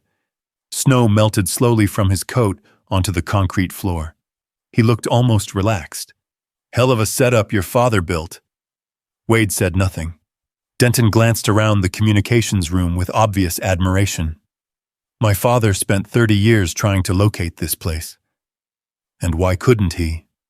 Denton smiled faintly. "Because Harold Holloway was smarter than both of us." For one strange moment, genuine respect crossed Denton's face. Then it vanished. "Give me the file, Wade." Ghost barked violently. The old shepherd positioned himself directly between Wade and the armed men, despite his aging body trembling from exhaustion. Denton noticed. "That dog's old." "He's enough." The developer sighed softly. "I'm trying to avoid bloodshed here." "Funny way of showing it." Denton stepped closer. "You think this bunker changes something? Sharon still left you. Your life still collapsed." He pointed toward the file. "All this does is make you dangerous." The words landed hard because they were partly true. Wade looked down briefly at Ghost. The dog stared back without hesitation. No pity, no judgment, only loyalty. Then suddenly, the bunker lights died. Darkness swallowed everything. Ghost lunged instantly. Gunfire exploded through the black corridors while alarms screamed somewhere deep beneath the mountain. And in the middle of the chaos, Wade realized someone else had shut the bunker down remotely. Someone who knew the system even better than Denton Pike. Darkness swallowed the underground chamber completely. For one violent second, the only sounds were gunfire, ricocheting metal, and Ghost's savage barking somewhere inside the blackness. Then emergency sirens began pulsing through the bunker. Red backup lights flickered dimly overhead. Ghost slammed into someone hard enough to send a body crashing across concrete. Sheriff Grady shouted in panic. Denton Pike cursed. Wade moved instantly. Training erased age for a few critical seconds. He grabbed the classified folder from the desk and rolled behind heavy communication equipment as another shotgun blast exploded through the room. Concrete dust filled the air. Ghost growled furiously nearby. "Get the dog off him!" Wade heard a man screaming now. Not badly hurt, terrified. Ghost had him pinned somewhere in the darkness. Wade used the confusion. He slipped through the rear doorway into another corridor, just as flashlight beams swept wildly across the communications room behind him. "Seal the exits!" Denton shouted. Ghost appeared beside Wade a heartbeat later. The old shepherd's chest heaved heavily now, breath steaming in the cold underground air. One ear, iron, bled slightly, but his eyes burned sharp and alert beneath the red emergency lights. "You good?" Ghost pressed against Wade's leg once. Still working, still protecting. Wade gripped the classified folder tightly while they moved deeper into the bunker. The alarms echoed endlessly through steel corridors now. Somewhere far above, the storm continued raging across the Bitterroot Mountains, burying the Holloway farm beneath wind and snow. But underground, everything was unraveling. Wade reached another sealed security door marked Archive Access. Electronic locks blinked red. Offline. He searched the nearby wall quickly, until finding a manual override lever hidden behind steel paneling. Harold built redundancies into everything. Wade pulled the lever. The heavy archive door hissed open slowly. Cold air rolled outward from inside. Ghost hesitated briefly before entering first. The archive chamber was enormous, far larger than any room they'd passed so far. Rows upon rows of filing shelves stretched into darkness beneath low concrete ceilings. Reel-to-reel tapes filled metal cabinets beside thousands of paper documents, preserved inside sealed military containers. This wasn't just evidence. It was history. Hidden history. Wade swept the flashlight carefully across the room, while Ghost sniffed through shadows ahead. Then Wade saw the photographs, pinned across one entire wall. Military helicopters landing on remote Montana property, underground construction projects hidden beneath wilderness, armed security teams escorting senators and defense contractors, and in the center, a younger Harold Holloway standing beside communication towers built deep in the mountains. Not a farmer, an engineer, a military contractor, a man buried alive beneath his own cover story for decades. Wade opened the folder he carried. More photographs, more names, some familiar, some famous. Operation Black Ridge had apparently created hidden communication networks beneath several western states during the Cold War. Officially, the systems were abandoned after the 1970s. Unofficially, the files told another story entirely. Illegal surveillance, land theft, off-the-record detention sites, hidden monitoring stations buried beneath private property, and every road led back to the Pike family. Ghost barked sharply from deeper inside the archive chamber. Wade moved quickly toward him. The dog stood beside an old projection table covered with tape recordings and handwritten logs. One tape sat alone beneath a lamp still glowing dimly from emergency backup power. A note rested beside it in Harold's handwriting. If Wade finds this before they do, listen immediately. Wade inserted the tape into a nearby recorder. Static crackled softly.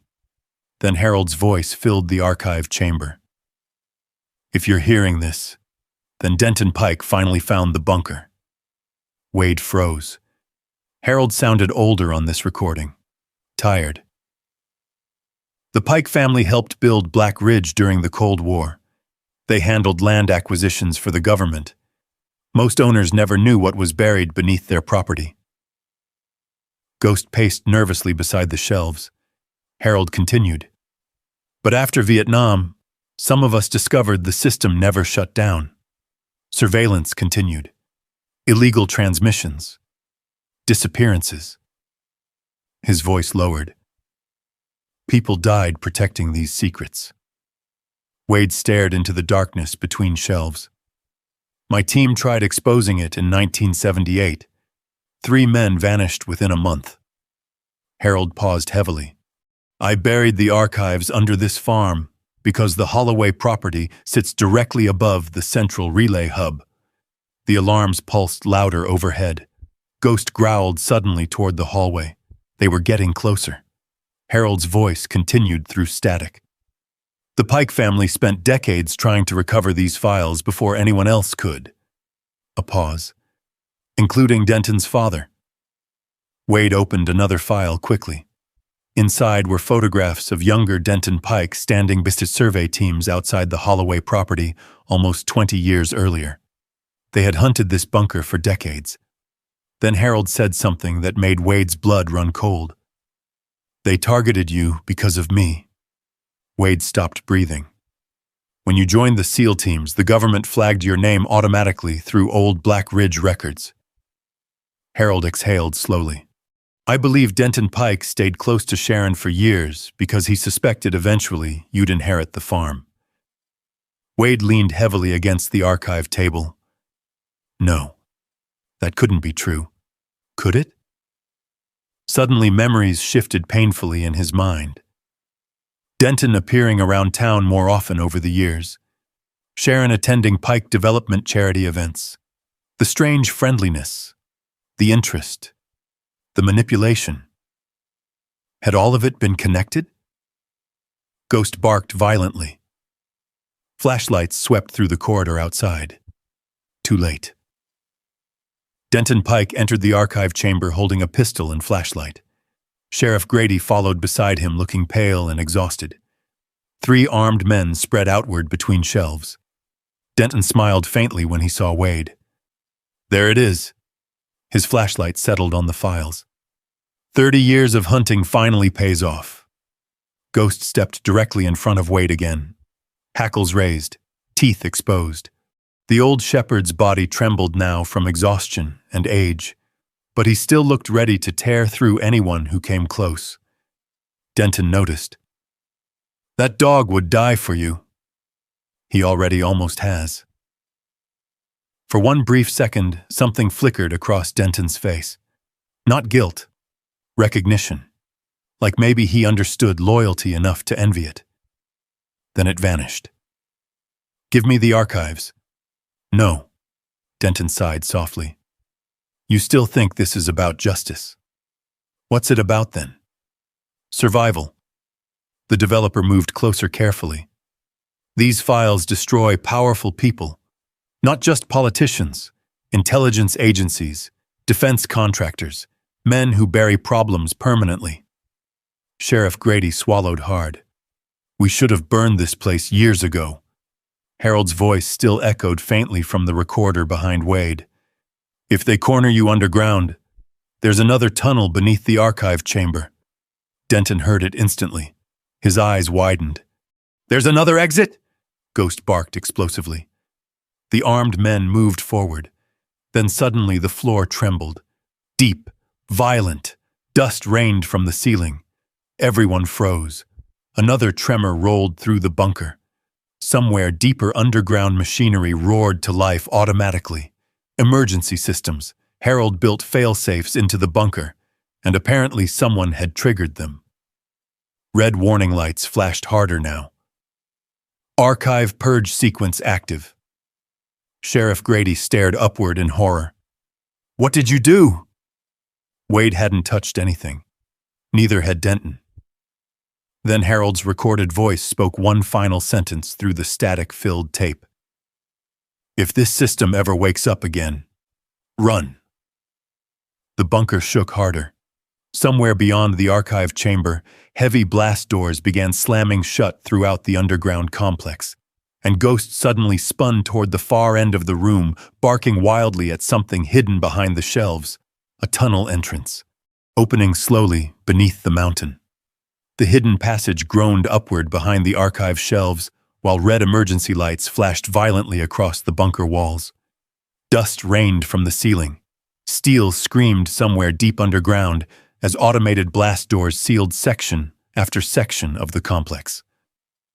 Ghost barked furiously at the opening. Wade didn't hesitate. Move! The old shepherd lunged toward the tunnel instantly. Wade grabbed the classified files and sprinted after him, just as Denton Pike shouted behind them. Stop him! Gunfire erupted through the archive chamber. Concrete exploded beside Wade's shoulder. Sheriff Grady stumbled backward in panic as the bunker shook harder beneath them. The hidden tunnel sloped sharply downward into darkness beneath the mountain. Emergency lights flickered weakly along the narrow passage while ancient ventilation fans groaned overhead. Ghost ran ahead despite his age, fast, focused, driven by something beyond instinct now. Another explosion thundered through the bunker behind them. The archive chamber doors slammed shut. Denton Pike's voice vanished beneath collapsing steel and alarms. Wade nearly lost his footing as the tunnel trembled violently again. What did you build down here, Dad? Ghost barked once ahead. Urgent. The passage split into two directions farther underground. One tunnel descended deeper beneath the mountain. The other angled upward. Ghost chose upward immediately. Wade trusted him without question. The shepherd's breathing sounded rougher now. Age and exhaustion were catching him hard, but he never slowed. The tunnel narrowed as they climbed. Water dripped from cracked concrete overhead. Thick electrical cables lined the walls beside old emergency lighting systems still powered somehow after decades underground. Then another blast shook the mountain, this one closer. The floor cracked beneath Wade's boots. Behind them, part of the tunnel collapsed in a roar of concrete and dust. Ghost spun instantly and barked sharply. Warning. Wade dove sideways just before debris crashed across the passage where he'd been standing seconds earlier. Dust swallowed everything. Silence followed, then coughing. Wade pushed himself upright painfully, His left shoulder burned where falling debris clipped him. Ghost stood nearby, trembling slightly beneath drifting dust clouds. Alive. Still watching him. "Good boy," Wade rasped. The old shepherd limped now, barely noticeable, but Wade saw it immediately. One rear leg dragging slightly after the tunnel collapse. Ghost ignored it completely. He moved forward again, always forward. The tunnel finally widened into another underground chamber unlike anything else in the bunker. Natural rock walls surrounded them now instead of reinforced concrete. Massive communication cables disappeared into darkness above underground rivers rushing beneath steel catwalks. This was the real heart of Black Ridge, the hidden relay system. Old Cold War transmission towers extended upward through shafts drilled directly into the mountain. Giant machines hummed faintly beneath layers of dust and age, and in the center of the chamber, a functioning communications console still glowing green. Wade approached carefully. One screen flashed repeatedly. External transmission link active. Someone outside the mountain had connected to the system. Ghost growled toward the darkness behind them. Not Denton. Someone else. The radio speaker crackled suddenly. Then a woman's voice filled the chamber. "Wade Holloway?" Wade froze. "Who the hell?" "If you can hear this, listen carefully. My name is Evelyn Cross. Your father worked with my husband during Black Ridge." Wade stared at the speaker. Ghost barked once. "We intercepted emergency activation signals from the bunker 30 minutes ago," the woman continued. "You're running out of time." The mountain shook again. Somewhere far behind them, another explosion thundered underground. Wade grabbed the microphone cautiously. "How do you know my father?" Static crackled. Then, "Because Harold Holloway saved my life in 1979. Long silence followed. The woman's breathing sounded uneven through the speaker. Denton Pike's father tried killing everyone connected to the original archive team. Harold hid the records before they could disappear. Her voice lowered. And he built an escape route beneath the relay chamber for this exact reason. Ghost suddenly barked violently toward the far side of the cavern. Flashlights, moving through darkness. Denton Pike found another way down. Evelyn heard it too through the open microphone. "They're close." Wade looked around desperately. "Where's the exit?" "East tunnel beyond the river bridge." Harold marked it with blue paint. Ghost moved immediately. The shepherd had already found it. A narrow steel catwalk crossed roaring black water toward another tunnel, hidden deeper inside the cavern. Wade grabbed the files and followed. Behind them, voices echoed through the relay chamber. "Split up!" Denton Pike again. Closer now. Flashlights swept wildly across the giant underground room. Ghost reached the catwalk first, then froze. Wade saw it immediately. Part of the bridge had collapsed. A 10-foot gap hung above the underground river below. Freezing black water crashed violently through the rocks beneath them. No easy crossing. Gunfire cracked behind them. Bullets sparked against steel beams. Ghost barked sharply at Wade. Then before Wade could react, the old shepherd leaped across the gap, barely. His injured rear leg slipped against the far edge. For one horrifying second, Ghost dangled above the river. Then he clawed upward and disappeared safely onto the other side. Wade exhaled hard. Another bullet shattered metal beside his head. No choice. He backed up slightly, then jumped. Pain exploded through his shoulder as he hit the far edge awkwardly, barely catching the steel railing before falling backward into the river below. Ghost grabbed Wade's coat sleeve instantly, pulling, growling, holding him above the rushing black water with every ounce of strength left in his aging body. Wade clawed upward desperately, while Ghost refused to let go. Another section of catwalk collapsed behind them in a shower of sparks and steel. Denton Pike shouted furiously from the opposite side. Ghost finally pulled Wade fully onto solid ground. Wade lay there gasping for breath while the old shepherd collapsed beside him, trembling violently. His injured leg bled badly now. "Ghost!" The dog tried standing immediately. Still working. Still protecting. Wade grabbed him gently. "Easy. Easy, buddy." But Ghost kept staring toward the tunnel ahead. Move. Mission first. Wade swallowed hard. Then he saw the blood. Dark stains spreading through Ghost's fur near his ribs. Not from the tunnel collapse. Gunshot.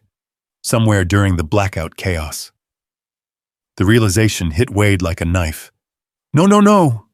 Ghost leaned weakly against him, but still tried moving forward, still trying to lead him out.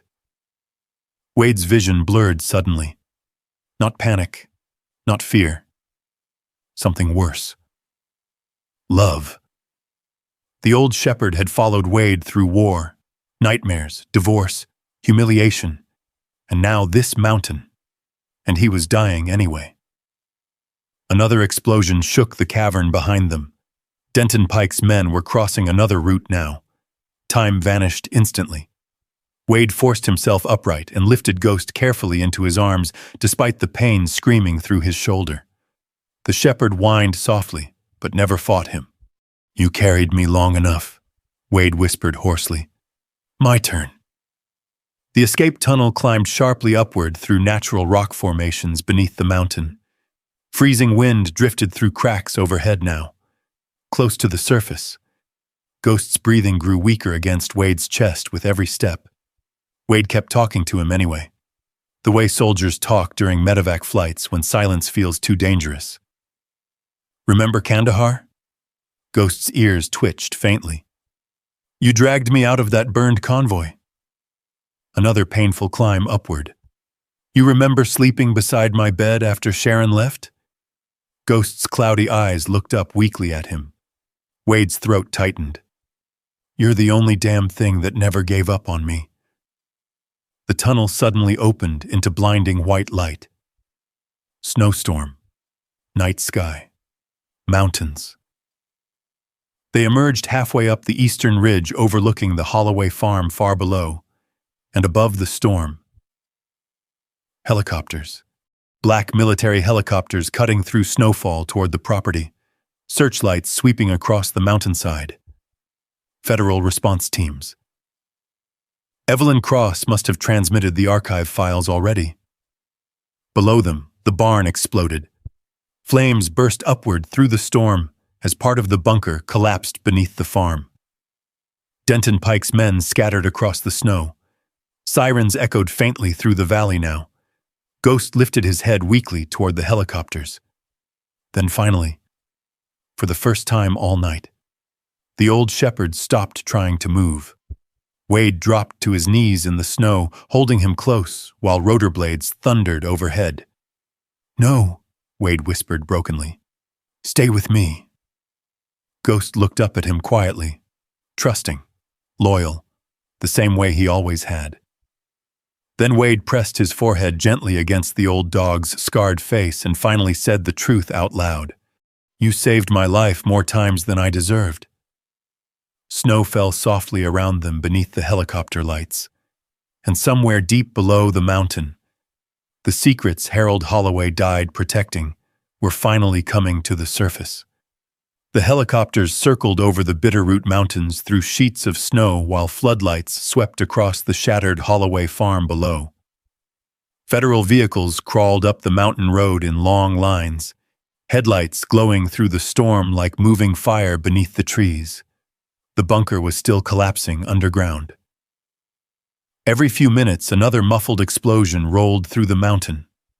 Wade barely noticed any of it. He sat in the snow holding Ghost.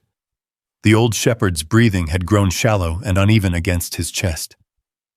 Blood darkened the fur along Ghost's ribs where the shotgun pellets had torn through him underground. A medic team reached them first. 2 men in cold-weather tactical gear climbed the ridge carrying trauma kits and thermal blankets. "Sir, we need the dog now." Wade tightened his grip instinctively. "He stays with me." One medic knelt carefully beside him. Mr. Holloway, if we don't move fast, he won't make it. That word hit Wade harder than the gunfire. Make it. As if Ghost wasn't just a dog, as if he wasn't family. The medic's voice softened. He's still fighting. Let us help him. Ghost lifted his head weakly toward Wade, trusting him, always trusting him. Wade swallowed hard and finally nodded once. The medics moved carefully, placing oxygen over Ghost's muzzle while wrapping blankets around his body. The old shepherd whimpered faintly when they lifted him onto the stretcher. Wade followed without feeling the freezing wind anymore. Below them, the Holloway farm burned against the storm-dark mountains. The barn collapsed inward with a shower of sparks and flame. Federal agents surrounded Denton Pike and 3 surviving men near the property fence. Pike stood in handcuffs beneath helicopter lights, snow collecting slowly across his black coat. But even restrained, he still watched the mountain, watched Wade, watched the bunker die beneath the earth. Not defeated, only angry. Wade stared back without expression. The helicopters carried them down to Missoula before sunrise. Ghost disappeared into emergency veterinary surgery the moment they landed. Wade sat alone in a hospital hallway afterward, still wearing blood-stained clothes and melted snow across his boots. Exhaustion settled into him slowly now that the danger had passed. His shoulder throbbed from the tunnel collapse. Cuts covered his hands. But none of it mattered. Only Ghost. A television mounted near the waiting area flickered with breaking news coverage already spreading across Montana. Federal raid connected to secret Cold War facility. Military files expose decades of corruption, local developer detained. Images flashed across the screen. The Holloway farm, federal vehicles, Denton Pike in handcuffs. Then suddenly, Harold Holloway's photograph appeared. Young, serious, wearing military engineering insignia Wade had never seen before. The reporter spoke rapidly. Sources now confirm Harold Holloway, previously believed to be a retired Montana farmer, worked on classified communications infrastructure projects during the Vietnam era. Wade leaned back slowly against the wall. His father's hidden life was becoming public. The old, quiet farmer everybody ignored in Alder Ridge was suddenly national news. A woman sat beside Wade quietly sometime after dawn. Older, gray-haired, sharp eyes beneath exhaustion. You look exactly like him. Wade turned slowly. Evelyn Cross. The woman nodded once. Harold used to say you had your mother's patience and his bad temper. Wade stared at her. You knew him? For 40 years. Evelyn folded gloved hands carefully in her lap. We were part of the same network after Black Ridge collapsed. Why hide all this? Her expression darkened slightly. Because people died when they tried exposing it publicly. She looked toward the television. Some still might. The news now showed archival photographs recovered from the bunker, military relay stations, government documents, land seizure records. Wade's life had become something enormous overnight, and he wanted none of it. Evelyn watched him quietly. Harold worried about you more than anything else. Wade laughed softly once, tired. He had a strange way of showing it. No. Evelyn shook her head gently. He had the only way he knew. That silenced Wade completely. Because she was right. Harold Holloway built love the same way he built bunkers. Quietly. Carefully. Without asking anyone to notice. The surgery doors finally opened 6 hours later. Wade stood instantly. The veterinarian stepped into the hallway pulling off surgical gloves. Exhaustion lined her face. He's alive. Wade closed his eyes briefly. Just 1 second. Relief nearly buckled his knees. But the word returned immediately. The veterinarian sighed softly. He lost a lot of blood. At his age, she paused carefully. The next 48 hours matter. Wade nodded slowly. Can I see him? A few minutes later, Wade entered the recovery room quietly. Ghost lay beneath warm blankets attached to monitors and IV lines. Part of his side had been shaved for surgery. His breathing sounded weak but steady beneath the soft machine noises surrounding him. The old shepherd opened his cloudy eyes the moment Wade stepped inside. Tail thump, weak, but there. Wade sat carefully beside the bed and rested one hand against Ghost's neck. Hey, partner. Ghost exhaled softly. You stubborn old fool. The dog closed his eyes again beneath Wade's hand. Safe now. For the first time in years, Wade felt something unfamiliar settle quietly through him. Peace. Not complete. Not permanent. But real. 3 days later, the story exploded nationally. The archive files from Black Ridge spread across every major news network in America. Illegal military surveillance programs, hidden Cold War operations buried beneath private land, corruption stretching through decades of government contracts and land acquisitions. Denton Pike's family name appeared everywhere. So did Harold Holloway's. The forgotten engineer who preserved the evidence for 50 years beneath a dead farm in Montana. Reporters flooded Alder Ridge. Satellite trucks lined the town streets. The little diner where locals once warned Wade the property was cursed now served coffee to national journalists. And suddenly, everyone remembered Harold differently. Not poor, not strange, brilliant, a patriot, a whistleblower. The town created stories overnight about the quiet man nobody truly knew. Wade hated every second of it. He stayed in the veterinary clinic beside Ghost almost constantly, while television screens replayed the same headlines over and over. Then one afternoon, Sharon appeared. She stood awkwardly in the clinic doorway, wearing an expensive winter coat, completely unsuited for mountain weather. Older now, smaller somehow. Wade looked at her quietly from Ghost's bedside. Neither spoke at first. The old shepherd lifted his head slightly when he saw her, then laid it back down again without interest. Sharon glanced toward the television, where Harold's photograph filled the screen once more. I didn't know, she whispered. Wade said nothing. I swear to God, Wade, I didn't know any of this. He believed her. That was the strange part. Sharon was selfish, cold sometimes, but not evil. Just tired of loving a man who disappeared emotionally after war and never fully returned. She looked toward Ghost. He saved your life again? Yes. Tears filled her eyes suddenly. Not dramatic, not manipulative. Real. I used to be jealous of that dog. Wade frowned slightly. Why? Because no matter how far away you got, her voice cracked softly, he could always reach you. Silence settled between them. Hospital machines hummed quietly beside Ghost's bed. Finally, Sharon looked toward Wade again. They're calling your father a hero. He was.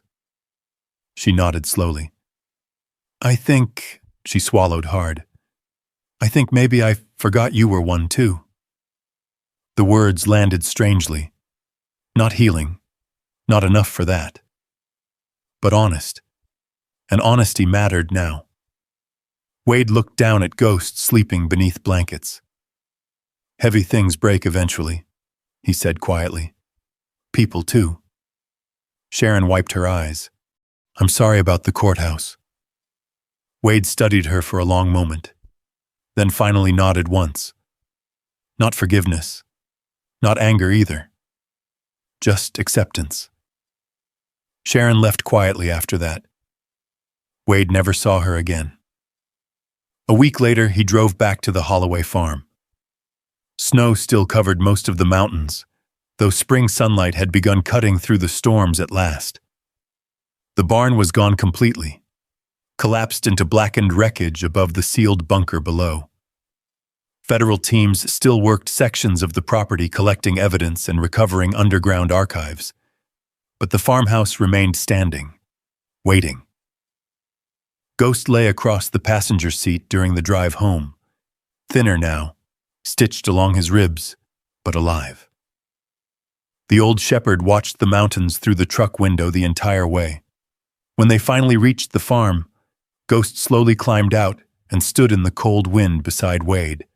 The burned ruins smoked faintly against the snow. Helicopters no longer circled overhead. News crews were gone. Silence had returned to the mountains.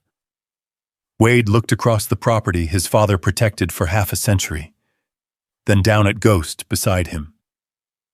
"You ready to go home?" Ghost leaned gently against his leg, and together they walked back toward the farmhouse beneath the Bitterroot sky. The mountain wind carried the smell of pine, melting snow, and burned timber across the Holloway property. Winter was finally loosening its grip. Patches of dark earth had begun appearing through the snowfields around the farmhouse, and water dripped steadily from the roof in the pale afternoon sunlight. For the first time since Wade arrived on the farm, the place no longer felt dead. Ghost moved slowly beside him across the yard. The old shepherd still limped from the gunshot wound. His muzzle had gone almost completely gray now, and age showed plainly in the stiffness of his movements. But he was alive. That alone felt like a miracle. Wade paused halfway to the porch and looked back toward the ruins of the barn. Federal crews had sealed the collapsed bunker entrances weeks earlier. Most of the underground system remained buried beneath tons of rock and concrete now. But the archives survived. Harold Holloway's evidence had reached the world, and the world had listened. Denton Pike eventually accepted a federal plea agreement rather than risk public trial. Sheriff Grady resigned before formal charges could even finish processing. Several former intelligence officials quietly disappeared from public life over the following months. Television networks called it one of the largest buried Cold War corruption scandals in American history. Wade stopped watching the news after the third week. He didn't care about headlines anymore. What mattered sat beside him in the snow. Ghost nudged his hand softly. "You hungry?" The shepherd's ears lifted immediately. Wade laughed quietly for the first time in years. A real laugh. Small, rusty, but real. Inside, the farmhouse felt warmer now. Lived in. Wood crackled inside the old stove while afternoon sunlight stretched across the kitchen floorboards. Harold Holloway once walked for 50 years in silence. Wade had started restoring the place slowly over the winter. New windows, repaired fencing, fresh paint waiting in the shed for spring. Nothing fancy, just care. Ghost settled beside the fireplace while Wade cooked eggs and bacon in the old cast-iron pan his father used every morning of Wade's childhood. The familiar sounds filled the kitchen softly. Oil sizzling, coffee brewing, wind moving outside the windows. For a long time after Sharon left, silence used to terrify Wade. Now silence felt peaceful, because he finally understood the difference between being alone and being abandoned. One afternoon in early April, a truck pulled slowly into the driveway. Ghost barked once from the porch. Not alarm. Announcement. Wade stepped outside. A young man climbed from the truck carefully, maybe 26 years old, wearing a Marine Corps jacket and carrying too much exhaustion in his eyes for someone that young. He looked nervous standing there. "Mr. Holloway?" "Depends who's asking." The young man smiled faintly. "Tyler Brooks, Sergeant, retired." Retired. At 26. Wade understood immediately. Tyler glanced toward Ghost. "That him?" "Yep." The younger veteran crouched slowly near the shepherd. Ghost sniffed him once, then leaned quietly against Tyler's hand. Instant acceptance. Tyler swallowed hard suddenly. "I saw your interview online." "I didn't give an interview." "No. The one after the helicopters. Somebody filmed it." Tyler hesitated. The way you talk to your dog. Wade looked away briefly toward the mountains. Tyler continued softly. My K9 died in Fallujah. His voice tightened. Haven't really been right since. Long silence followed. Wind moved softly through the pine trees surrounding the farm. Finally, Wade nodded toward the house. Coffee's inside. That was how it started. Not with plans, not with purpose. Just coffee. Then another veteran came 2 weeks later. Then another. Word spread quietly through military circles online about the old SEAL in Montana, with the wounded shepherd, and the mountain farm where nobody asked too many questions. Men arrived carrying invisible weight behind their eyes. Women arrived too. Former medics, Marines, Army Rangers, drone operators who couldn't sleep anymore. Some stayed one night, others stayed longer. Nobody paid anything. Wade put them to work instead, repairing fences, cutting wood, clearing old fields, working the land. Ghost supervised everything from the porch like an old retired sergeant major too stubborn to quit. The farm slowly came back to life around them. By May, the lower fields turned green again beneath the mountains. Vegetable gardens stretched behind the farmhouse. Horses grazed inside repaired fencing. Laughter occasionally drifted across the property in the evenings beside campfires and coffee. The dead farm Harold Holloway left behind had become something else entirely. A refuge. A place where broken people could breathe again. One morning, Wade found Tyler sitting alone near the burned remains of the barn, watching sunrise over the bitterroots. Couldn't sleep? Wade asked. Tyler shrugged. Bad dreams. Wade nodded like a man who understood completely. Ghost limped over and settled beside the younger veteran automatically. Tyler scratched behind the shepherd's ears quietly. You think it ever goes away? Wade looked toward the mountains. The same mountains his father watched while building hidden bunkers and carrying impossible secrets alone. No, Wade said honestly, but sometimes you stop carrying it by yourself. Tyler nodded slowly, and for the first time since arriving at the farm, the young man smiled. Summer arrived gently in the mountains. Wildflowers spread across the valleys surrounding the Holloway property.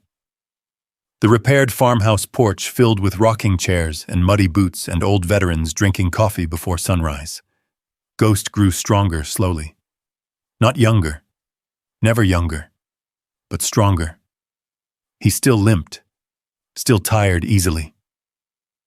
But every evening he walked the property beside Wade while golden light rolled across the fields below the mountains. One evening in late August, a lawyer from Missoula arrived carrying a final sealed trust package recovered from the bunker archives. Wade opened it slowly at the kitchen table while Ghost rested beside the stove. Inside sat Harold Holloway's final legal documents: property deeds, trust transfers, and one handwritten letter. Wade recognized his father's writing instantly. Son, if you're reading this, then you finally found the truth underneath the mountain.